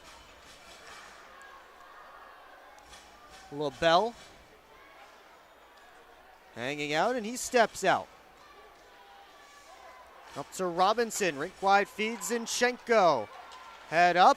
Gave it over. And the save by Nusiainen on Robinson, who didn't really get much on that shot. Leas jumps that pass from LaBelle to Anderson. Anderson wins the battle, though. And the pass back out in front off a skate. Federley getting set to join the play. As Robinson sends it in, and Nusiainen makes the save and hangs on for a whistle and a face-off just as we get back to even strength. So the Prowlers' PK survives despite 6 shots on that power play for Danbury, including that one there right at the very end.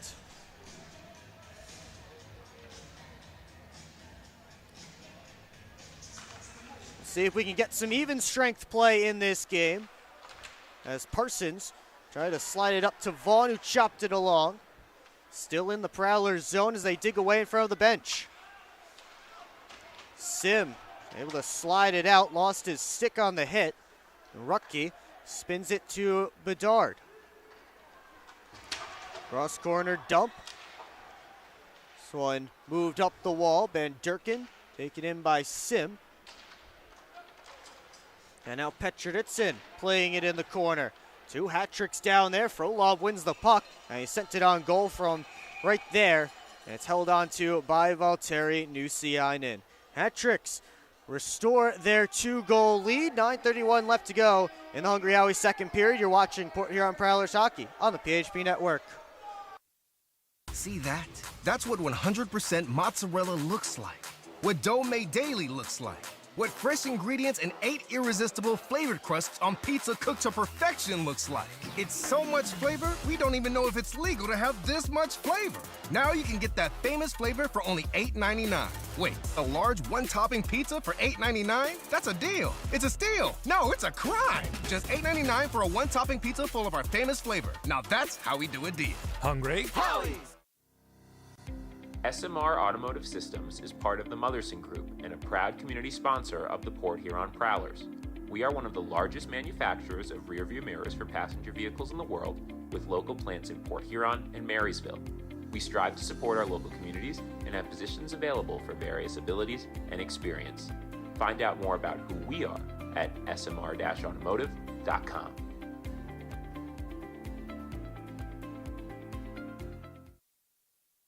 Past the midway point of this hockey game, Hat Tricks with a 4-2 lead on the Port Huron Prowlers. And Danbury's taken the last 6 shots, or got 6 shots on that last power play, all stopped by Valtteri Nusiainen. Prowlers have not had a shot on net since that goal from Tucker Scantlebury, which came over 5 minutes ago.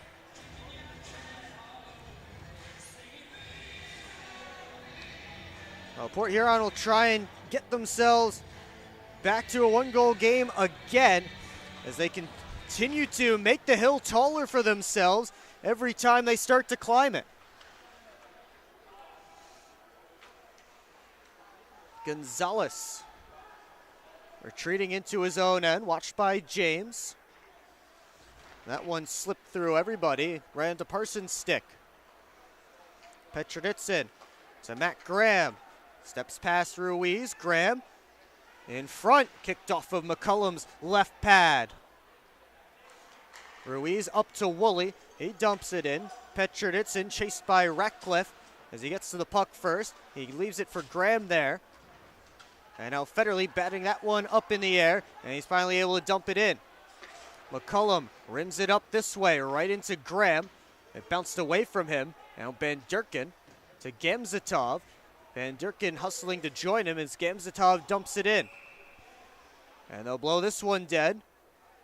They say that Gamzatov was on his own side of center. That looks to be the case. Icing called against the Danbury Hat Tricks. Prowlers have a Kenny Stiles line out there for this offensive zone face-off. Again, being heavily outshot in this game are the Port Huron Prowlers. 28-16 for the game, 14-4 for this second period.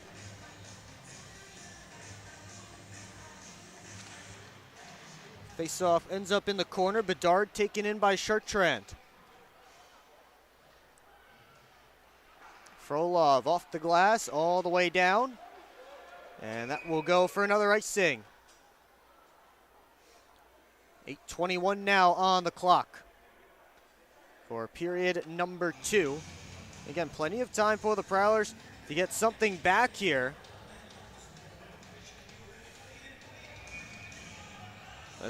They'll have to try and keep the puck from going in their own net if they're to make this comeback. Again, every time it feels like the Prowlers can get themselves one step closer, they take a step back. Here's a step back as Frolov's shot goes wide off the turnover. Kenny Stiles, reverse for Lockhart. He's chased by Gamzatov. This one tapped out of the zone. LaBelle, the only one able to chase it down. Chartrand pulls it out at the red line. He dumps it around. That pass got through LaBelle. So Chartrand has it on the other side. Walks out. They shot it right off of LaBelle. Parsons behind the net to Frazee. Now Chartrand. Felstrom one-timer. Saved by McCullum. He left a rebound. They dove out to grab it before any Prowlers could get involved. And there were a couple heading there towards the front of the net. Connor McCullum, who has now made 15 saves in this game. Able to recollect that rebound off the Ludwig Thelstrom one-timer.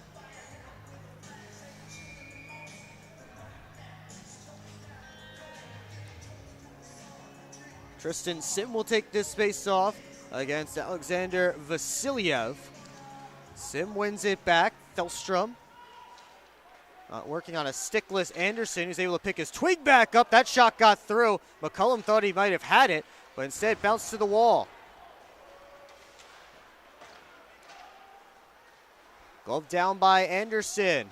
Stopped at the line by Parsons as he dumped it in. Robinson and Thelstrom tie up. Vaughn steps in to take that puck. 4 hat tricks back as the Prowlers start out. There's Scantlebury working on LaBelle. Scantlebury all the way around the net. Puck locked up in the corner, pulled out by Ruttke. Robinson fires it off the glass in Prowler ice.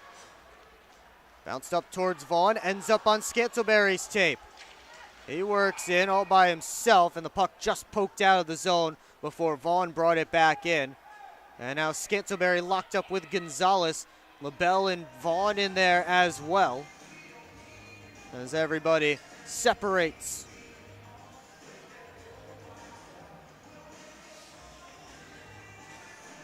And Scantlebury having a conversation with Kyle Gonzalez, both of them wearing A's on their sweaters. Although Gonzalez also the co-head coach for these hat tricks, along with Johnny Ruiz, who's taking the face-off against the Prowlers head coach Matt Graham. Dustin Henning turns in the corner, off the boards. Graham stopped him there, but on the second opportunity, he's able to get it out. James had it poked off his stick by Henning. The not very noted offensive defenseman Dustin Henning in hard on the forecheck. More of a defensive guy, Dustin Henning, but he did score a goal last night. Maybe trying to add a little bit more offense to his game in season 12 in the FPHL.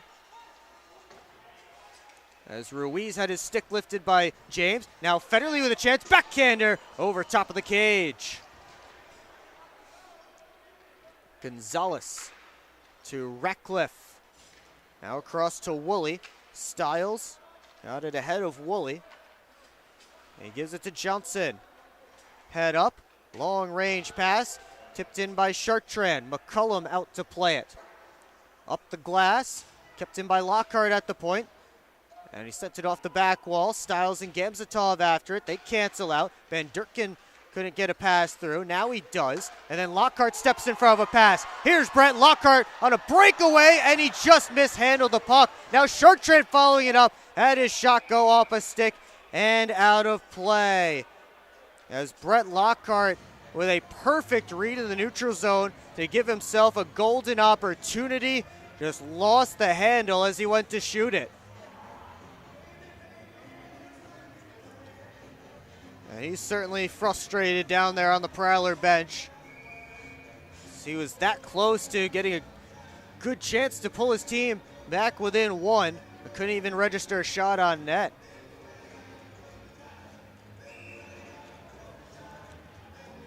A little bit too much pushing and shoving from that wing between Gamzatov and Scantlebury. Now they drop the puck, and Sim is taken into the wall by Van Durkin. This one dumped right down the ice. This will be icing against the hat tricks. We'll bring the faceoff right back down to Danbury territory with a tick over 5 minutes left to go here in the Hungry Howie's second period.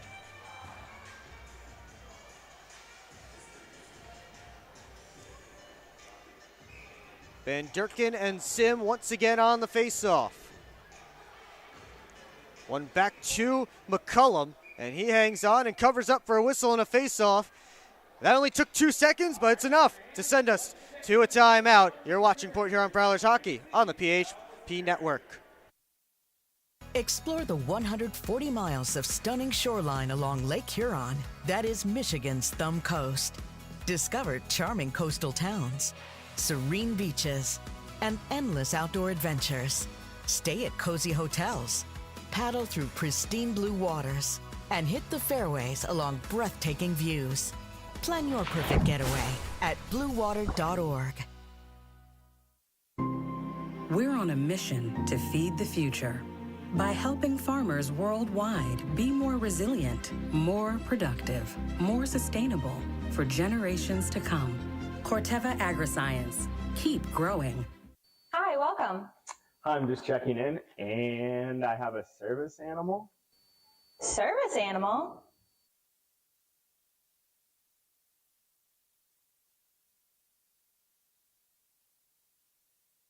Do you have anything on the ground floor so I can let him out at night? Back here at McMorran Place, took under 5 minutes left to go in the Hungry Howie's second period. Prowlers trailing by 2. Brett Lockhart had one of the best opportunities of this period for Port Huron, and he just fumbled the puck at the last second. May have just picked his head up or something along those lines, and the puck just rolled away from him as he had a great opportunity in on Connor McCullum. But the positive for Lockhart is that play started because of a fantastic read that he made in the neutral zone, stealing away a Danbury pass. So at least there is a positive that they can pull out of that. Jake Vaughn lined up right at the top of the circle behind Tristan Sim, who's drawing against Corey Anderson. And Anderson able to win it back. Bedard playing it away from Sim, off the boards. Thelstrom at center, puts it right back in. Prowlers touch up and head after it. Rocky takes the handoff from McCullum. Now on to Frolov. Gamzatov has it dropped for Ben Durkin. Turned it towards the net, saved by Nusiainen. And out comes Tristan Sim, fights through a couple of stick checks, but Scantleberry is offside. Prowlers would have had a 3-on-2, but Tucker Scantleberry just a bit too eager to step into the offensive zone. So he draws the play offside. And we'll have a face-off right in front of the penalty boxes, just outside the hat-trick zone.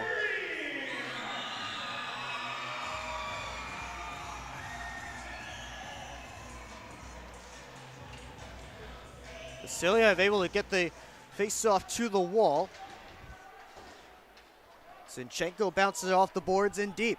Petrovitsin muscling around Zinchenko, and Nikita Petrovitsin looks to work up ice, but he's tied up. He gets it in deep.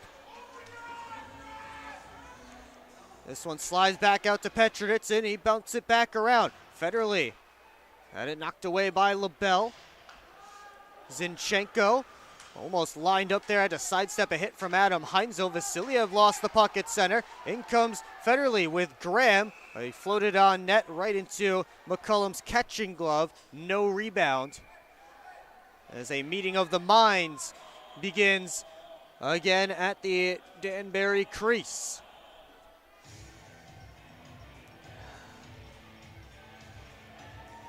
Everybody will head back to their own sides. We have 3:52 left here in period 2. Prowlers with an offensive zone face-off, and now the referees are going to convene. See there, Dallas Mitchell, the linesman, talking with Kevin Mallon, the referee. After Mallon had a conversation with Luke James, and now Kevin Mallon heading over to the penalty box. They chat with the timekeeper. Not sure if an extra second or two may have run off or something along those lines. We're set to go for this face-off. One back to Johnson. He flubbed the shot. And Ratcliffe had his pass go off of Woolley's stick. Johnson with the puck on edge, just tosses it off the boards. Gonzalez touched it, so no icing, as Gonzalez is harassed by Sim. Vaughn in there as well in the battle in the corner. Ends up with Ruiz behind the net. He rims it, and it's taken back by Johnson. He didn't get anything on that dump attempt. Chartrand able to dump it in and get it in deep. McCullum left it for Gonzalez. Has to play it away from Chartrand. And Gonzalez couldn't enter the Prowlers zone. Ruiz just bounces it off the boards in there. Chartrand was behind everybody, but Parsons didn't see him as Danbury was in the midst of a change. 3 minutes left to go in this period as Vaughn dumps it in. And now it's Port Huron's turn to get some fresh bodies on the ice. LaBelle off the boards. Played back in by Parsons. Scantlebury after Bedard. He finishes his check. Meanwhile, it's Ben Durkin starting the rush the other way. Sent in by LaBelle. No icing as Thelstrom plays it around behind the net to Parsons. Now back over to Ludwig Thelstrom. Trying to send Kenny Stiles on his way. He gets the red line, dumps it around. McCullum playing it behind his own net. Slid it up to Frolov. Stiles right in on Frolov, gives him a bump. And it goes off the glass and to neutral ice once more. Thelstrom harassed. He feeds it off to Scantlebury. Back towards Thelstrom. And that pass didn't connect cleanly. Scantlebury cycles it down and around. Ends up on the near side. Bedard beats Graham to the puck. And it just hops past Parsons at the line. Graham lost it in his skates. Benderkin sends Anderson in, and his shot rose over top of the cage. Thelstrom drop for Parsons. So we approach a minute and a half to go here in period 2. Quick up is to James. He touches it in. Luke James first on it behind the net. Shoved into the boards by Ruiz. Graham a back pass. Then Federley was knocked into the net by LaBelle. Fans reacting to that as Dustin Henning works the other direction. So the pass down low, and Nusiainen able to cover it up and hang on for a whistle. Minute 15 left to go in period 2. Looks like they're going to have to fix a stanchion down to our right over in Hat-Trick's territory as the off-ice crew here at McMorran Place, the maintenance crew, gets to work. Of course, this type of thing happens with a minute and 14 seconds left in a period. The Prowlers find themselves trailing by 2. Again, significantly outshot still in this second period. 17-7 now, and for the game, or pardon me, the in-arena shot clock and the website shot clock are different. I'm not sure which one is correct. The in-arena one says 30-20 for Danbury, but the website one says 31-19 for Danbury. So I'm not sure if that was a matter of a shot being called for the wrong team or not on one end or the other, but either way, still a significant lead for the Danbury Hat-Tricks in that department as Sim plays it up to Chartrand, who touches it in right on McCullum, and he's forced to cover up for a whistle and a face-off.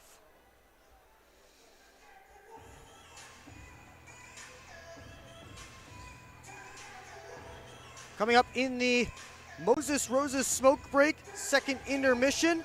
Talk about this game so far. Also take a look at the Prowlers' upcoming schedule, out-of-town scores, and all of that fun stuff as well. So stick around once the period expires. Here's Petra Richardson, a shot shouldered out of play by Connor McCullum. Under a minute to go in the period.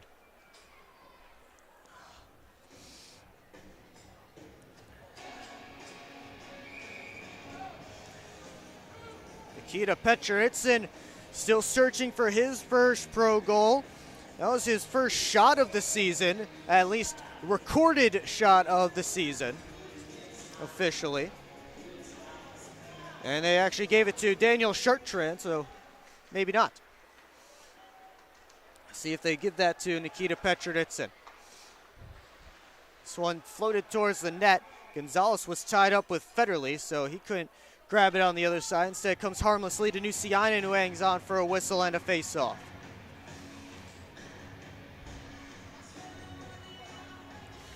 This draw will be to Nusiainen's left.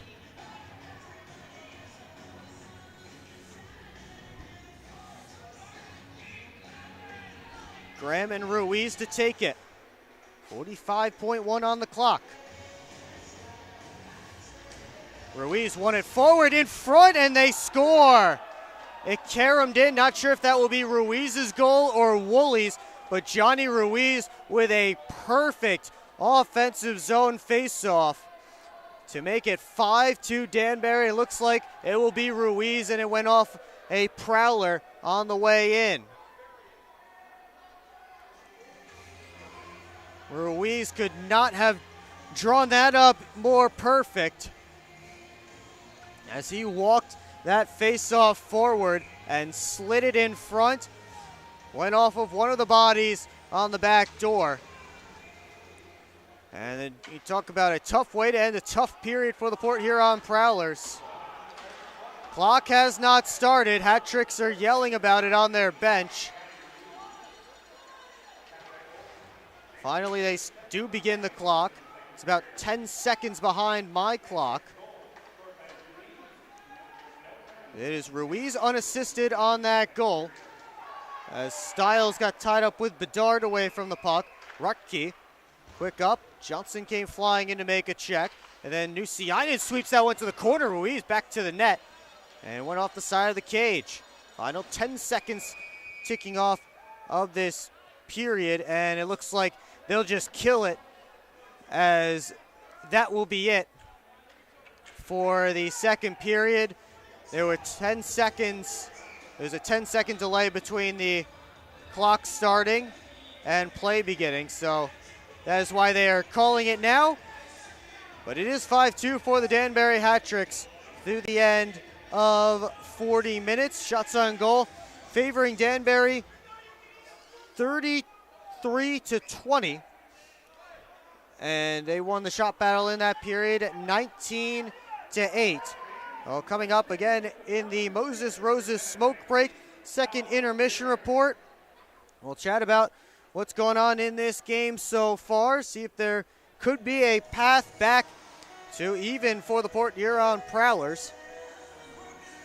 We'll also take a look at the Prowlers' upcoming schedule and out-of-town scores, of course, and all of that coming up in the second intermission report. So keep it here on the PHP Network as the Prowlers and Hat Tricks head to the locker rooms to get set for period number 3. And it is Danbury with a 3-goal lead, helped out tremendously by that late goal from their captain and co-head coach, Johnny Ruiz.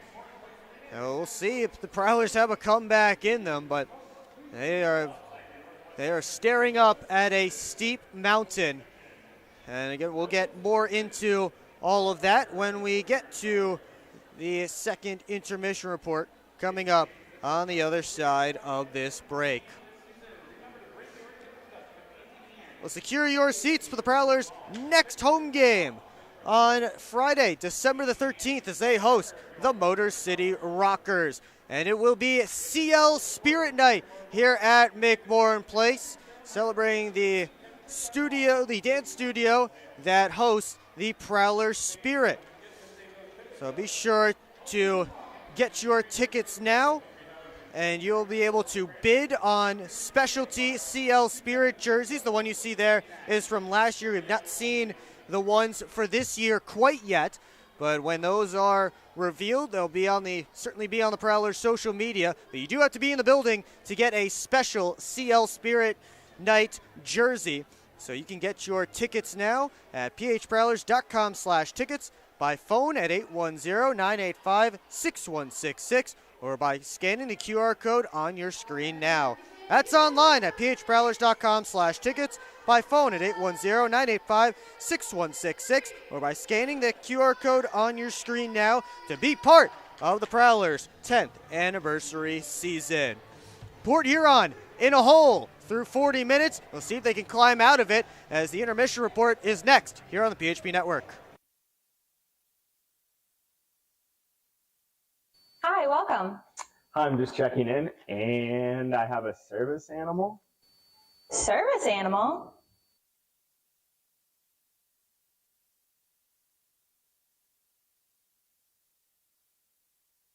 Do you have anything on the ground floor so I can let him out at night? It's time to wake up on the sunrise side of Michigan. Wake up to beautiful beaches. Wake up to vibrant urban landscapes. Wake up to unique eats. Wake up to charming coastal towns. Wake up to cozy entertainment. Wake up to Michigan's Thumb Coast. Plan your perfect wake-up call using bluewater.org. Keep up with your Prowlers all season long on social media. Follow us on Facebook at the Port Huron Prowlers, Instagram at PH Prowlers, and Twitter at PH Prowlers. And you can find more information on our website, phprowlers.com. We're on a mission to feed the future by helping farmers worldwide be more resilient, more productive, more sustainable for generations to come. Corteva Agriscience. Keep growing.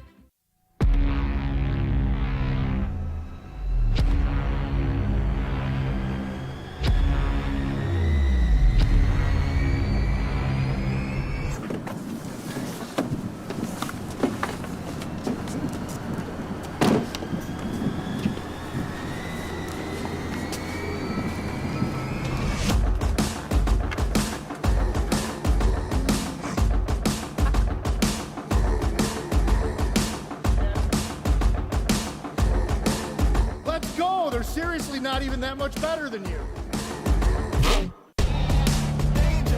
Should have just got a ticket from phprowlers.com. I should have just bought tickets at phprowlers.com. I got it! I should have just got a ticket at phprowlers.com. I should have got a ticket at phprowlers.com. They should have just got tickets At phprowlers.com.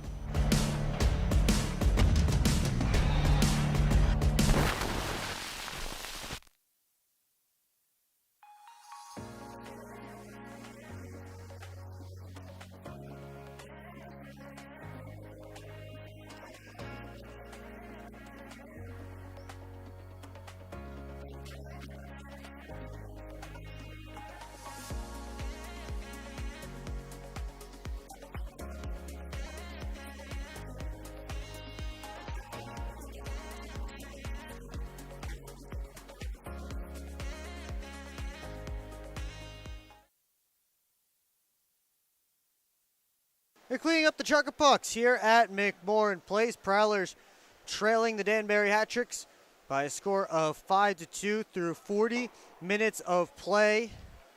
And this has just been a continuation of last night's struggles, especially defensively. Prowlers typically a pretty sound team in their own zone. They don't give up a ton of goals. They've now given up 5 goals on back-to-back nights. And I guess at some point you have to wonder what is to blame. Of course, Matt Graham talked last night in his post-game interview about his team playing selfish hockey, cheating for offense, and things along those lines. And a lot of these hat-trick goals tonight have been backdoor plays. They've come off of rushes, and they've left Valtteri Nusiainen out to dry for a number of opportunities, same as they did for Reed Cooper during parts of last night's game. And Nusiainen has made some big saves, but at the same time, hat-tricks have been able to convert on others of those grade A opportunities. Prowlers have not been able to convert on some of their grade A opportunities.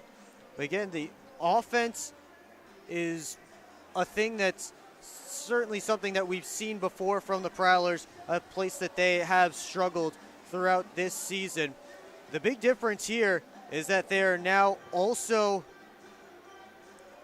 struggling in the defensive department, as again they've given up 5 goals now in back-to-back games after only giving up 5 goals 3 times all season, and one of those was last night. So So coming into this weekend, Prowlers have given up 5 or more goals twice this season, and they've done it twice here in these last 2 nights, and we still have 20 more minutes here to play in period 3, as period 3 is getting set to get underway.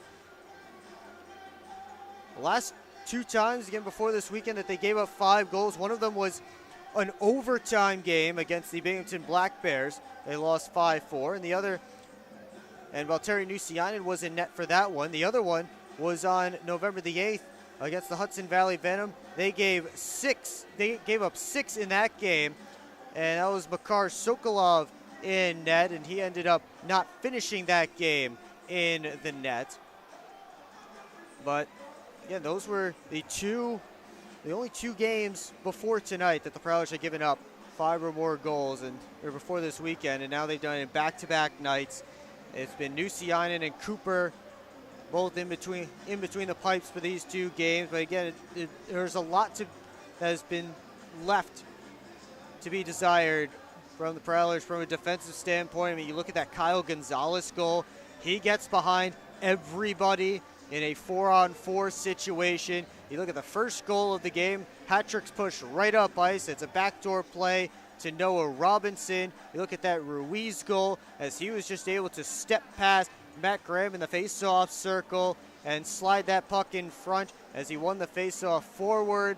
I mean, these goals tonight, you can talk about, you can certainly find a defensive error in every single one of them, and that's something that the Prowlers are going to have to clean up, especially if they're going to be a team that doesn't score a ton of goals, which again is fine. You're not going to score a ton of goals in playoff hockey when you get to that point of the year. That's certainly a place the Prowlers expect to be. But if you also can't score goals, you can't give up a ton of goals. You have to make sure you're leaning in hard on the defensive side of the puck and being strong on the defensive side of the puck, and that's just something that hasn't happened tonight for the Port Huron Prowlers, and didn't happen last night either. Now, I don't know if there's something about getting comfortable with a goaltender like Valtteri Nusiainen between the pipes that he's going to bail you out. A guy like Reed Cooper with the resume that he has, thinking, he can just bail us out, because that you can't just rely on that. You have to support your goaltender in the defensive zone. You can't just try and support him offensively. But the Prowlers would certainly, at least their coaching staff, would certainly like to win games 1-0, 2-1, 3-2. They're very comfortable doing that, and they won't be doing too much of that if things continue the way they have been this weekend. Port Huron has a tough matchup coming up next week, and we'll get to that when we get to the upcoming schedule for the Prowlers. We take a look at the stats through these first 40 minutes of play. Hat tricks 1 for 4 on the man advantage. Prowlers have only had 1 power play so far in this game, although they did negate one of their potential power play opportunities as Luke James got into it with Johnny Ruiz during a delayed penalty. And the Prowlers were going to go on the man advantage, but then James evened things up. So that's another thing that certainly the Prowlers coaching staff unhappy with on the long list of things they're unhappy with from tonight's game. When we come back, we'll look ahead at the Prowlers schedule, and we'll also take a look around the FPHL. We'll do it next here on the PHP Network.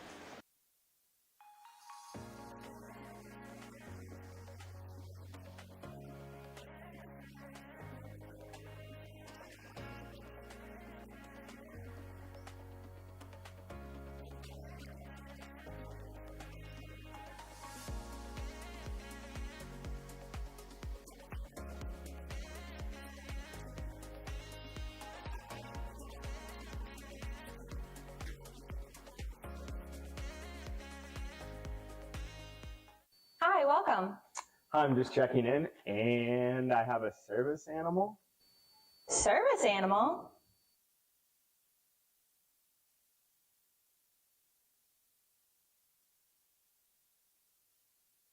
have anything on the ground floor so I can let him out at night?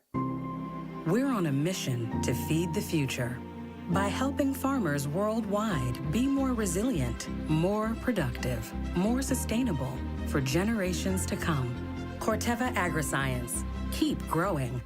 Keep up with your Prowlers all season long on social media. Follow us on Facebook at the Port Huron Prowlers, Instagram at PH Prowlers, and Twitter at PH Prowlers. And you can find more information on our website, phprowlers.com. It's time to wake up on the sunrise side of Michigan. Wake up to beautiful beaches. Wake up to vibrant urban landscapes. Wake up to unique eats. Wake up to charming coastal towns. Wake up to cozy entertainment. Wake up to Michigan's Thumb Coast. Plan your perfect wake-up call using bluewater.org. Back here in Port Huron, they're wrapping up the second intermission at McMorran Place. It's the Danbury Hat Tricks with a 5-2 lead over the Port Huron Prowlers through 40 minutes of play. And certainly with a score line like this, Prowlers fans may just want to look ahead to what's in the future. And what's in the future for the Prowlers is a team they have not beaten this season and a team that has not beaten them this season. They'll play 2 in Binghamton next weekend. Prowlers have not won a game outside the state of Michigan this season, don't forget. While the Binghamton Black Bears are currently running over the Watertown Wolves to strengthen their control on first place in the Empire Division. Then it will be the Motor City Rockers, a home and home in the first weekend of December. It is almost December already. And that is a team that the Prowlers are 3-0 against so far this season, as they've struggled early on this year, and they are struggling again tonight as well. We'll see if the Prowlers can get some things figured out and maybe even find a direction for this season. Right now they're still just middling, right in the middle, lower to middle tier in the FPHL with a 6-7-2 record at this point. And we'll see if they can find themselves a little bit of footing as this season continues to roll along. Let's take a look at the out-of-town scoreboard. We start with those Binghamton Black Bears running over the Watertown Wolves tonight. It is 6-1 Binghamton in the third period. Jesse Anderson has a pair of goals for the Black Bears, while CJ Stubbs has a goal and 3 assists, 4-point night for him. Gavin Yates a goal and 2 helpers. Blue Ridge Bobcats and Hudson Valley Venom finishing up the second period. What's been a wild one at Hitachi Energy Arena in Wytheville. It is 5-3 for Blue Ridge right now, but certainly expect some more goals in the third period of that one, as both teams have been scoring a ton. The Dashers Hockey Club of Danville, Illinois has a 2-0 lead on the Motor City Rockers, as the Dashers look to get their first victory since October the 25th. It's been over a month since their only victory of the season. That came against the Athens Rock Lobsters at home in Danville, and they're off to a hot start. Trey Fisher, Jacob Gagnon, the goals for the Dashers. Moving along, a couple of shutout bids down south, as the Columbus River Dragons have a 2-0 lead on the Mississippi Seawolves in the third period. Scott Doherty and Nolan Slaheka, the goals for the River Dragons, as William Lavaliere has made 17 saves for the visitors in that game.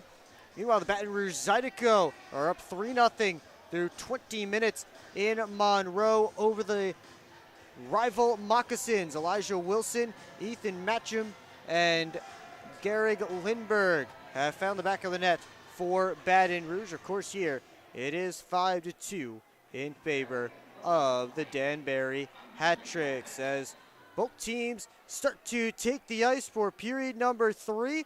We take one last look at our PHP Network trivia question. Matt Graham does not have an assist tonight. However, he is leading the FPHL in assists this season. And we want to know, when was the last time the Prowlers finished a season with one of their players leading the league in assists? And Graham was involved in this one. 2018-19, Matt Graham and Dalton Jay both finished with a league-high 62 assists for the Port Huron Prowlers.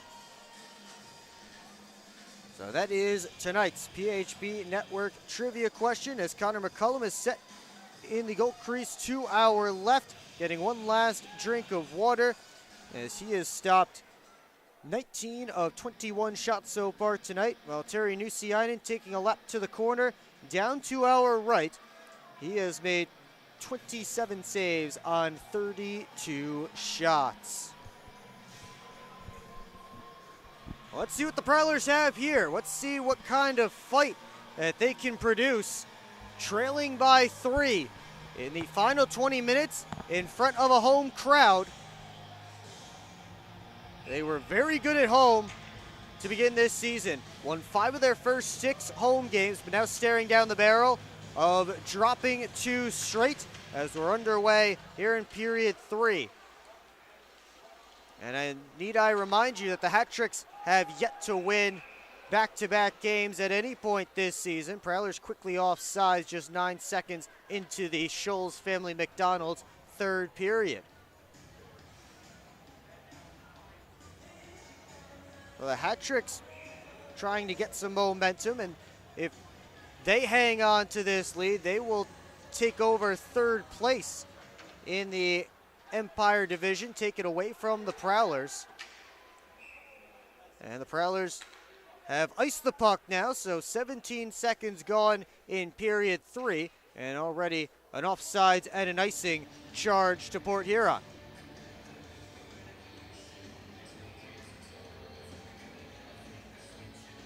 Straw will be to Nusiainen's right between Sim and Vasiliev.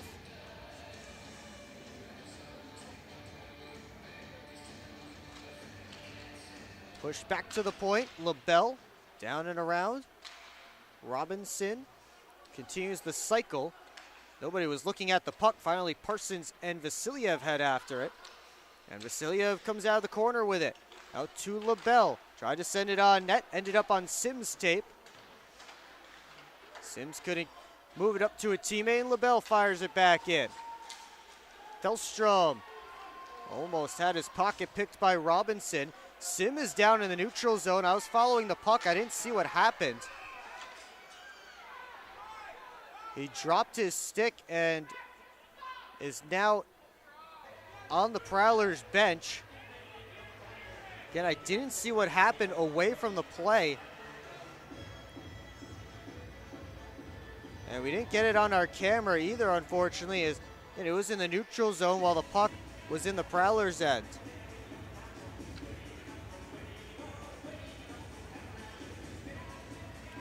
So Matt Graham and Johnny Ruiz take this face off as Tucker Scantleberry has a chat with referee Kevin Mallon right in front of the Prowler bench. Kyle Gonzalez listening in on it. And now Scantleberry back to his bench. And we are set for a puck drop. Actually, Scantleberry will come out to become the 5th skater on the ice for Port Huron. It's Graham, Scantleberry, and Vaughn as the Prowlers putting the lines in a blender, trying anything to get themselves back in this game. Ratcliffe couldn't unload the one-timer. Try to float it on net. That one off a body, lands in the corner. Ruiz couldn't wrap it out in front. And now Scantleberry on his way. Scantleberry, little toe drag, but he lost the puck. Trying to work around Gonzalez. Lockhart sends it in. Delayed offsides against the Prowlers as James was a bit too quick to jump back in the zone before his team finished touching up. Gonzalez watched by James. Now he hands it off to Woolley. Quick up to Ratcliffe at the Prowler blue line. And he's taken down by Johnson. And the arm is up in the air. Fans are not happy with that. And neither is Alex Johnson. Danbury will go to its 5th man advantage of the game. Prowlers have had just one so far tonight. Alex Johnson, the guilty party, as the Hat Tricks fans chorus the referees with their thoughts.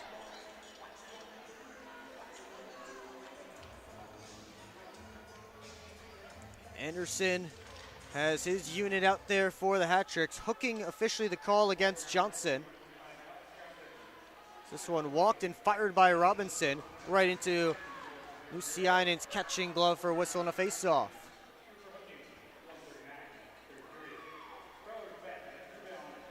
So we'll have another draw. Face-off actually slides over to this side. A shot by Robinson, the first one for either team this period. Zinchenko off the draw, back to Gonzalez. And now Robinson looking towards Anderson. He hit Leas. And Federley, nice one-handed poke, slides it all the way down. That one slides on the nice fresh sheet. As Zinchenko, he works in. Rims it all the way around. Gonzalez comes in from the point and gets it down low to Zinchenko. Parsons took him into the wall, and Thelstrom with a nice clear down ice. LaBelle, watched by Chartrand. LaBelle gets it out to Ruiz, up towards Ratcliffe. Tried to send it back to Ruiz, pass was behind him, delayed offsides against the Hat Tricks. They'll have to play it back in their own end. 53 seconds left on the penalty to Johnson.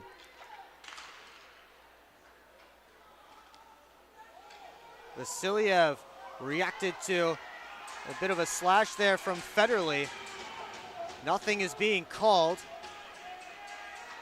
Alex Johnson tapping on the glass of the penalty box. At first, I thought it was just Vasiliev trying to draw a penalty, but he was doubled over when he went back to the Hat Tricks bench as Chartrand steals this one away. As Leas going to the net. Chartrand with 20 seconds left on the Hat Tricks power play. Lockhart backs out to center, and Heinzel dumps it around. Blocked down by Frolov. And now Frolov with a move around Graham. Frolov from the outside, off a stick and over top of the cage.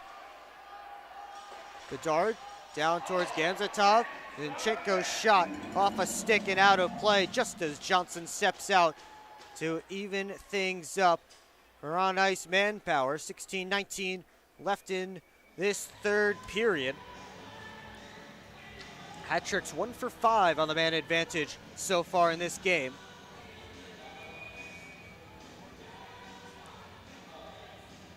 Prowlers 1 for 1. They've only had the one power play. Port Huron is second in the league in penalty minutes, second most penalty minutes this season. Danbury still sitting near the middle. And as I talked with Danbury's broadcaster, Doug Latuca, he said this is a much different Danbury team, much more skill-based team. There's a turnover and a save by Nusiainen. And another backhander, this one over top of the cage. Scantleberry looks to turn it back out the other way. And he's iced the puck. Oh no, Frazee wins the race. Good hustle from Joel Frazee. Allows his team to get a change instead of an icing. Scantleberry came in to throw a hit on Van Durken. Quick shot blockered by Nusiainen. Scantleberry was tripped up behind the play. He's having some words with the Hat Tricks bench as he heads to the bench himself. Meanwhile, Ruiz had it poked off his stick by Parsons. Henning from the line. Shot it right into Nusiainen's glove. He'll hang on for a whistle and a face-off.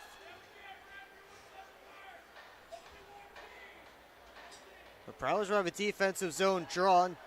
Tucker Scantleberry had some words for the Hat Tricks bench right after a couple of incidents behind the play.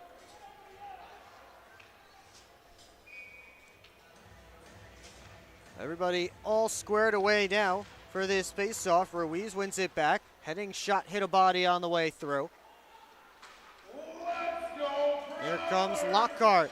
as the Prowlers try and get a little bit of energy into this building, the fans at least, as Federley's shot stopped by McCullum. He overskated the rebound, and Ratcliffe sent it towards Woolley. One settles for Lockhart. Now Austin Federley up to Shertrand, tips it in. Johnson saw that one go off of him and just exit the zone. Nikita Petrovitsin with some time. Back in his own end, goes across to Johnson. Prowlers making a change. Shertrand tips it in again. Oh, that took a hop right at the bottom of the slot, right the top of the crease, below the hash marks, and McCullum had to be ready to make that save. Just over 5 minutes gone in period 3. Still 5-2 hat tricks. You're watching Port Huron Prowlers hockey on the PHP Network. At Hungry Howie's, we have a flavor philosophy.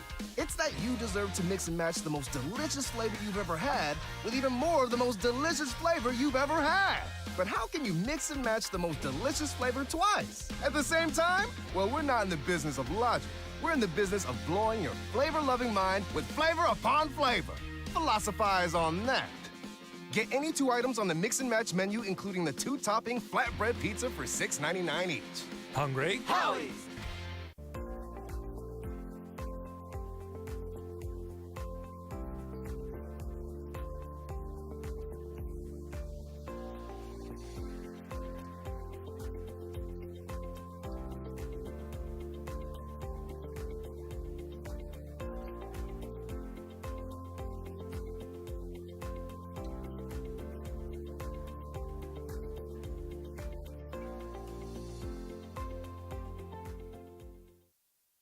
Early stages, third period, still 3-goal lead for the Danbury Hat Tricks here at McMorran Place.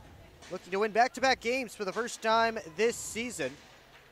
Prowlers seem slated to lose back-to-back games at home after starting this weekend 5-1 at home. Here's Heinzel, a shot, just pushed it wide on the short side.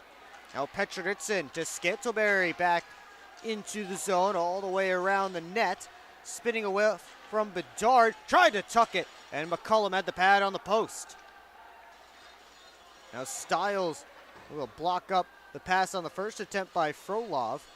Petrovitsin back towards Stiles, collected by LaBelle as he retreats. Gemzatov chips it in. Nusianen swung and missed at the bouncing puck. But Adam Heinzel recollects, and he starts his way up ice. Heinzel up with speed, dumps it around, heads after it himself, and throws the body into Bedard, but Heinzel ended up looking like he got the worst of that one. Sim just did keep it in. Here comes Sim to the net, poked away by McCullum. He stuck out the stick for the poke check. Prowlers did all they could just to keep that one in the zone off the turnover. And Sim got a good opportunity, but McCullum with the active stick, able to poke it away. LaBelle. Hand off for Anderson. He tosses it all the way down. Parsons off the boards. Shertrand reached out for it, but Vasilyev gives it to Gonzalez.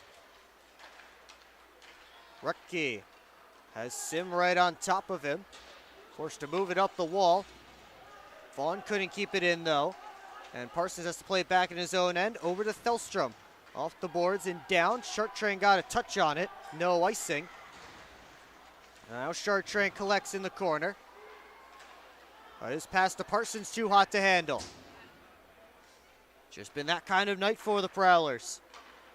As Graham bounces it in. Every time Port Huron looks like they're getting something going, they take a step or two back. Lockhart, quick up to Graham with the hat tricks in the midst of a change. But that one didn't settle down cleanly for Matt Graham as it hopped up off the ice after hitting the wall. Johnson to Lockhart. Over to Alex Johnson. Tipped in by James. McCullum waits for it, and he fires it around in Woolley's direction, looking for Ruiz. Ruiz was looking the wrong way, and it's poked to the Prowlers captain, Austin Federley. He makes a move in. Stiles picks it up on the other side. Now to Johnson, wrister blocked by Ratcliffe. Lockhart waits for help off the bench. He gets it to Stiles. Now Frolov and Stiles were in a bit of a battle as the puck's sent down into Prowlers territory. Petroditsin right there. He steps out, gives to Scantleberry. Fires up the right wing side. Here comes Scantleberry. His shot just missed as he was going for the top corner over McCullum's blocker. Karams all the way to Nusiainen. He plays it around for Heinzel, who can skate into it. But Ben Durkin takes it away. Able to be poked out of the zone. Diving play by Ben Durkin. Got it back to his defenseman LaBelle. Now Frazee chips it around LaBelle. McCullum out to send it to Frolov. Bounced off the boards. And Petroditsin regroups. Thelstrom, he'll skate it. Ludwig Thelstrom couldn't get the shot on net. And now Lias jumps in. All the way around the cage. Lias drop off for Thelstrom. Now he goes around the net. Comes back out in front all the way to the blue line. And Tristan Sim turns the corner. Looking towards the net. Chartrand from the slot. Knocked down in front. Lias tied up. And he couldn't push the rebound towards the net as Rutke was defending. Chartrand blew a tire. LaBelle on top of him. Meanwhile, it's Frolov being forced back out of the zone. He had the puck knocked off his stick and Chartrand dumps it in. To this side, it's Luke James. Goes around to the far side. Graham to Lockhart. D-to-D pass. Johnson. Wrister blocked by Frolov. A little bit painfully. McCullum able to juggle that one as it came to the front of the net. He hangs on. Gonzalez has Chartrand down on the ice with McCullum also tied up. Frolov doubled over as he heads to the hat-tricks bench after blocking that Alex Johnson wrist shot. May have been on the inside of his leg. But he's back to the bench. We'll take a timeout. Still 3-goal lead for Danbury.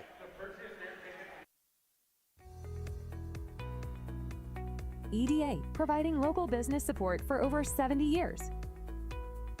And helping to boost our region's workforce, retain and attract talent. Working to grow the local economy and the flow of money into our community to help businesses be profitable and successful. Focused on improving the region's economic strength and quality of life for residents. To learn more about the EDA of St. Clair County, visit edascc.com. Explore 140 miles of stunning shoreline along Lake Huron in Michigan's Thumb Coast. Begin your adventure on a blanket of golden sand at one of our serene beaches. Connect with the historic atmosphere of our region's nautical influence and reconnect with friends under a blanket of stars. Plan your perfect getaway at bluewater.org. 9:43 left to go in the third period. A frustrating weekend for the Port Huron Prowlers. Has less than half a period left in it. They're trailing by 3 tonight. They got the offense going last night, but couldn't match it with the solid defense that they've been playing over these last few weeks and throughout most of this season. Tonight, they don't have either. Neither the good defense nor the good offense. A couple of goals in that first period. A goal in that first period, a goal in the second, pardon me. Still nothing left here in the third. They're up on shot 6-4 in this frame. They've had some good opportunities, but Connor McCullum has been sharp. Lockhart to Alex Johnson. Across to Brett Lockhart. Tried to find Luke James. He hit Vasiliev with that pass. Zinchenko to Henning. And now Vasiliev dumps it in as he took a hit from Lockhart. James bounced off the backboards. Johnson works his way up. Looking towards James. And no icing as Luke James wins that race. Comes all the way out to the point to Lockhart. Across to Johnson. Wrister towards the net. That one off a stick. And Henning collects it in the corner, off the boards and down ice. Rolling, icing waved off. Johnson left it there for Lockhart. James looking up towards Alex Johnson. That one tied up on the board. Scantlebury able to pull it free. And now Scantlebury turning in the corner, has help coming off the bench. Scantlebury makes a move to the slot, but he couldn't put it on net as he was surrounded. Ruiz overskated the puck. Heinzel poked at it and ends up caroming to Petrovitsin. Heinzel up to Vaughn. Dumps it in, heads after it. Jake Vaughn cycles it down deep. Scantlebury played towards the front of the net, kicked away by Bedard. And Ruiz bounced off the boards.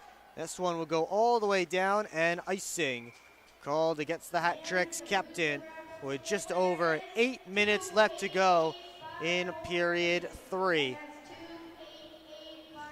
The Prowlers are getting an offensive zone face-off. They have the last 5 shots in this game. Danbury has not gotten a shot on goal since there were 15 minutes and or just over 15 minutes left in this period. As Thelstrom's shot was blocked. Been over 7 minutes since the Hat Tricks have gotten an attempt on Valtteri Nusiainen. Prowlers haven't been able to do anything offensively, though, in that time frame or at all during this third period. As Thelstrom tripped up by Gemzatov, and the penalty will come against Alexander Gemzatov. And the Prowlers will go to their second power play of the night. They're 1 for 1 so far on the man advantage.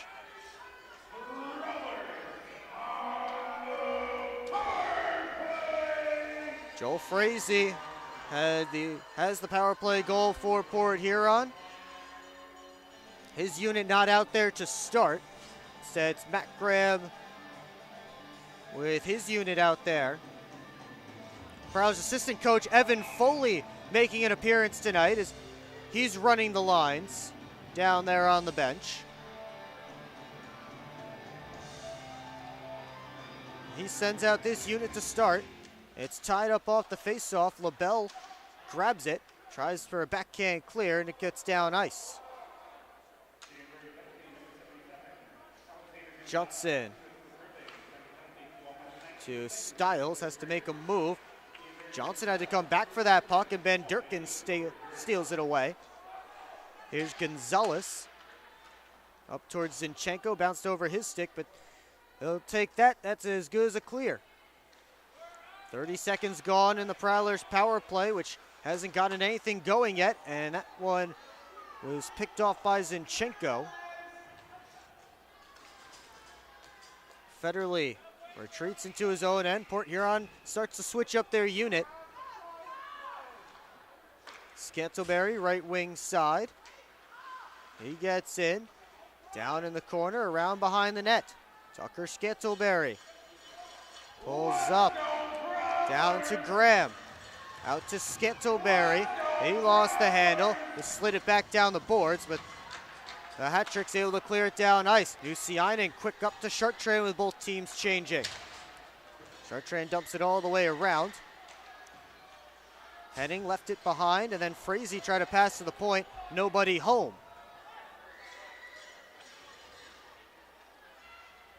Thelstrom turns away from Ratcliffe and fires up ice. Ludwig Thelstrom across to Scantlebury. His shot fought off by McCullum as he just got a piece. 20 seconds left in the Prowlers power play. As Scantlebury got it to the point to Vaughn. Turned back to Scantlebury. Out high Thelstrom, and he whiffed on the shot. Ratcliffe looking at a short-handed rush. He'll take it up into Prowlers territory. He sends a shot in that gloved down by Nusiainen, so the only shot of that Prowlers power play belongs to Jacob Ratcliffe short-handed. We're back to 5-on-5. As Jonas Leas dumps it around, McCullum slips it over to LaBelle. Van Durkin on for Gemzatov, fresh out of the box. His dump off the linesman. Prowlers control. Petrovitsin. Stiles Van Durkin back up to Gamzatov. Heinzel had that pass handcuff him just a little bit. Frolov right in on him in the corner. And now Frolov able to come out with the puck. Cycling it down towards Gamzatov. He and James tie up. Gamzatov floated it in front. Frolov swung and missed at the saucer pass on the back door. Leas couldn't force that one deep. Port Huron making a change, and LaBelle elects to slide back behind his own net. LaBelle long feed up towards Anderson. Icing waved off. Johnson skates into it. He fires a pass up to Scantlebury. Gonzalez had some trouble with it. Now Lockhart over to Johnson.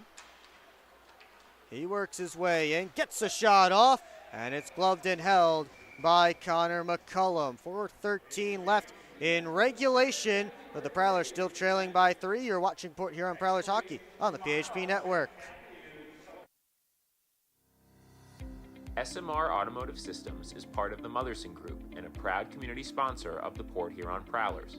We are one of the largest manufacturers of rearview mirrors for passenger vehicles in the world, with local plants in Port Huron and Marysville. We strive to support our local communities and have positions available for various abilities and experience. Find out more about who we are at smr-automotive.com.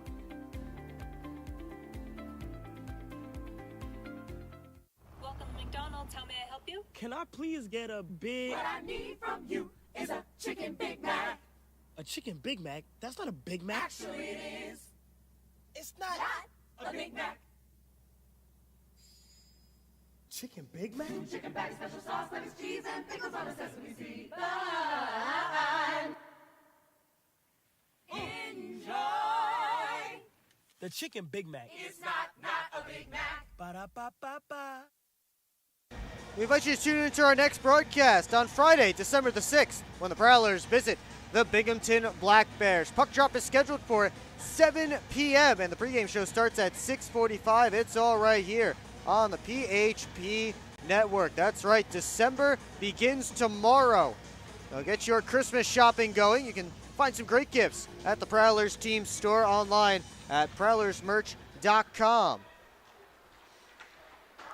Gonzalez off the glass. That will be an icing. So they'll bring the face-off back down to Connor McCullum's end. Prowlers have given up 5 goals in back-to-back games for the first time this season. And looks like Connor McCullum will be able to pick up his 4th win of the year. He's had a bit of a tough start to the season, but still with a roughly 500 record, still below 500. Kind of like the hat tricks. And McCullum started 7 straight games before last night when Frankie McClendon got the win over the Prowlers. Now he's back in between the pipes tonight is McCullum. He's made 26 saves so far in this game. Scantlebury rips around the net. He lost it to Gonzalez. Robinson floats it out. Lockhart poked at it. They knock down Anderson. Johnson turns up ice. Looking towards Vaughn. They're tied up along the Prowlers bench. And Parsons gets it out to Thelstrom. Back to Brian Parsons. Shertrand dumps it around. LaBelle first on it. Vaughn coming in on him. One floated out high. And Ratcliffe with a launch pass towards Woolley. He'll collect it in the corner, spinning on Thelstrom. LaBelle at the red line. Clangs it right back into Prowler territory. Parsons first there. Across to Thelstrom. And he fanned on that pass. Woolley in on the forecheck. Vaughn comes back to scoop up the puck. 3-on-2 if they hurry. Shertrand winds and fires. Kick save by McCullum. And LaBelle back behind his own net once more. One and done chance there for the Prowlers on the 3-on-2 rush. Nusianen left it for Petroditsen. Frolov in hard on the forecheck. James up to Leas. He tips it in, and Leas heads after it. Frazee tried to put it in front. And now it's Van Durkin. His pass behind Frolov. We approach 2 minutes to go in this one. Gemzatov floated it along. It's Petrovitsin picking it up for Port Huron. And they say Frazee did get a touch on that puck, so no icing against the Prowlers. Floated back to this side, Federley. Down to James. Taken in by Ben Durkin in the corner. And now Gemzatov.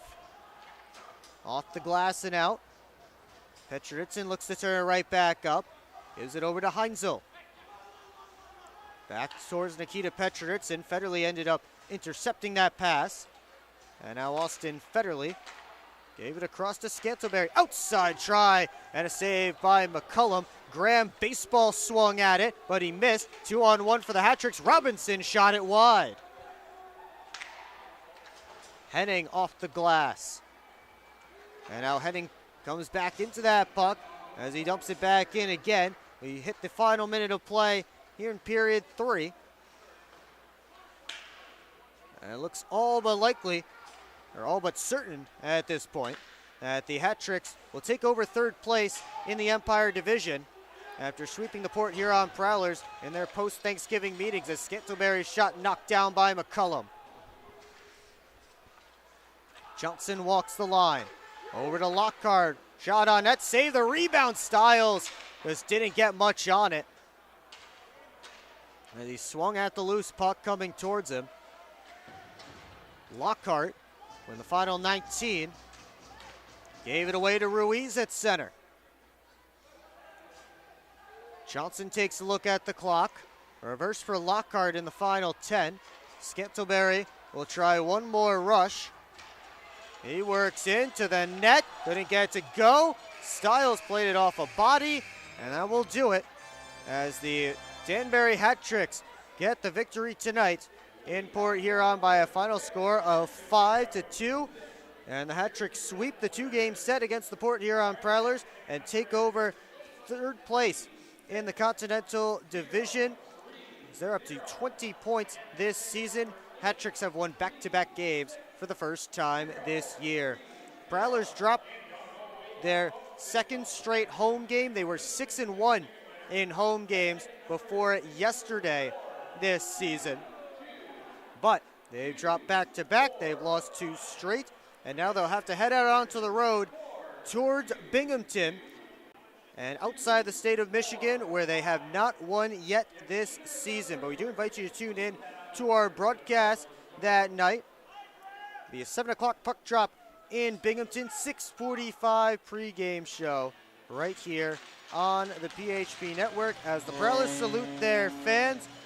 And we will take a quick break. When we come back, we'll start the postgame show right here on the PHP Network.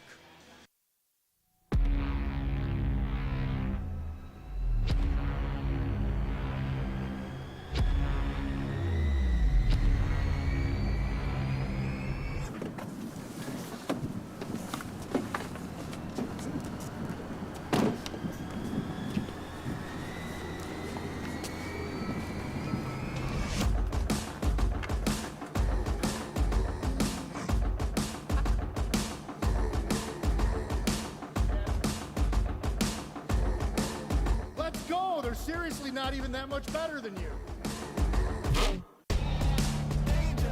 Should have just got a ticket from phprowlers.com.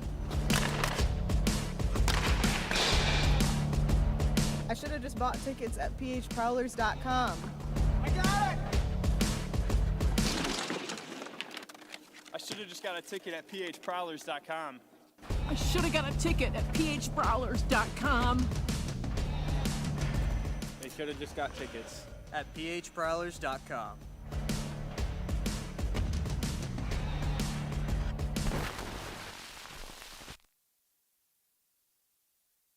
Final tonight, 5-2 from McMorran Place. Prowlers fall to the Danbury Hat-Tricks. They're swept by the Hat-Tricks and fall to 4th in the Empire Division. Time now to go back through this game. The scoring started 7 seconds in when right off the opening drop, Corey Anderson poked it into Prowlers territory, and he sent the pass to Noah Robinson on the backside.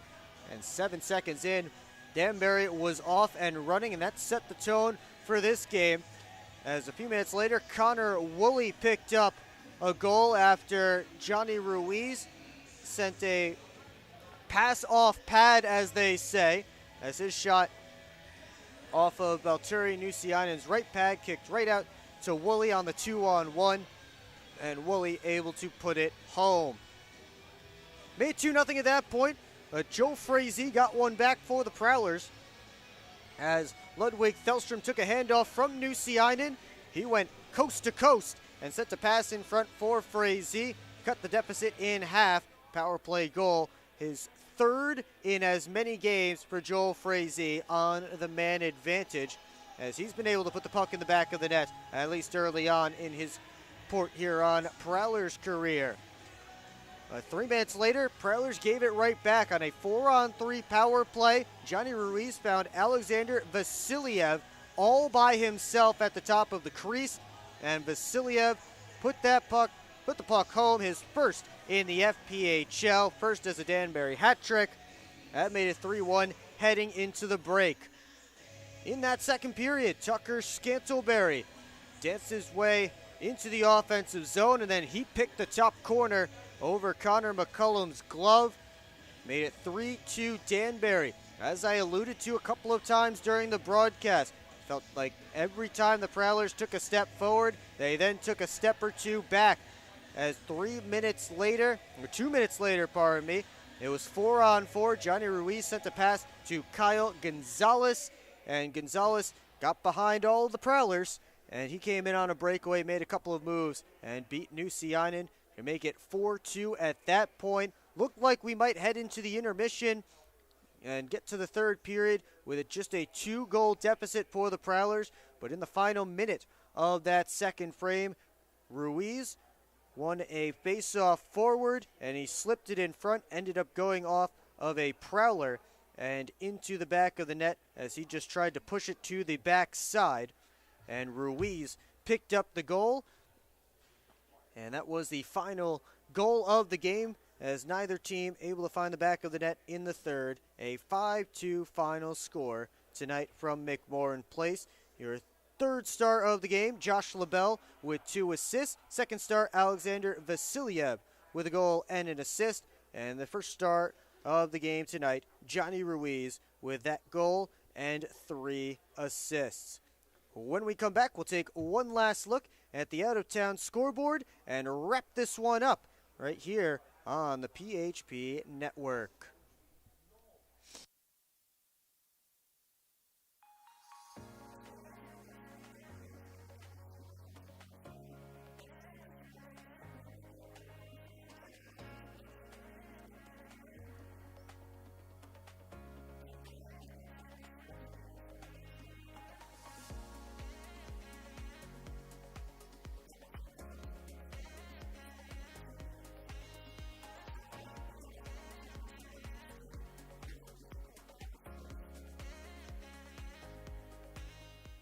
Hi, welcome. I'm just checking in, and I have a service animal. Service animal?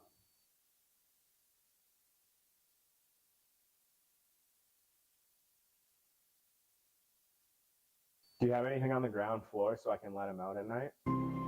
We're on a mission to feed the future by helping farmers worldwide be more resilient, more productive, more sustainable for generations to come.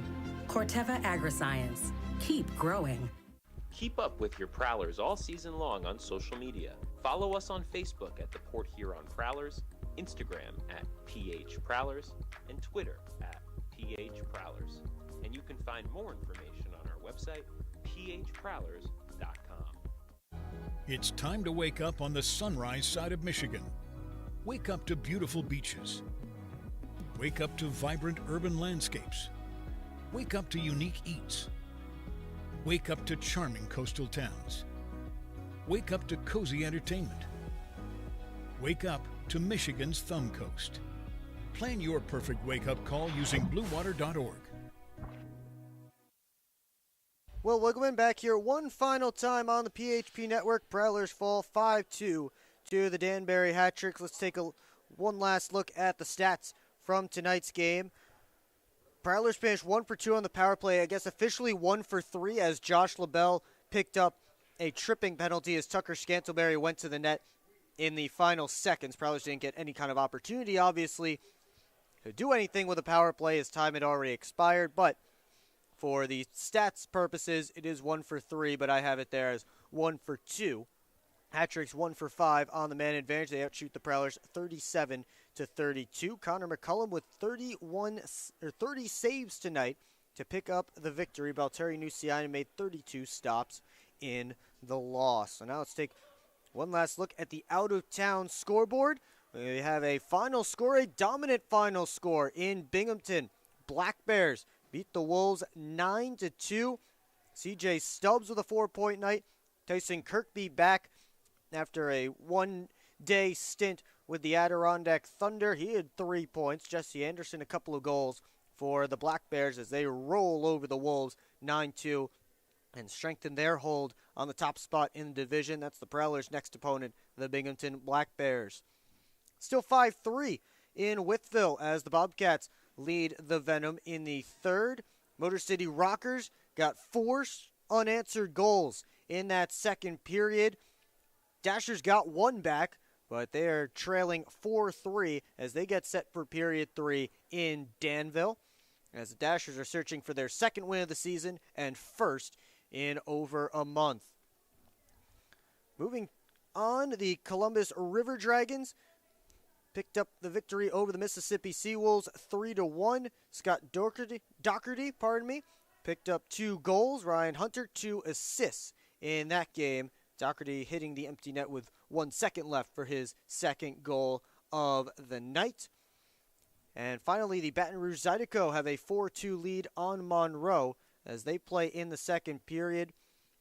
New moccasin Corey Cunningham and former Danbury hat-trick Corey Cunningham has a goal for Monroe, but they have a hill to climb. Still plenty of time left to go, though, as they are continuing to play in the second period. And once again, here tonight, Prowlers fall by a score of 5-2. One more reminder, tune in to our next broadcast on Friday, December the 6th, 7 p.m. puck drop in Binghamton, 6:45 pregame. You can also check out that game at the Port Huron Buffalo Wild Wings and get out there, get some wings, get some drinks, and enjoy the game. But for now, I'm Will Wiggleman for Kim running the camera. Thanks so much for tuning in, and we'll see you next time on the PHP Network.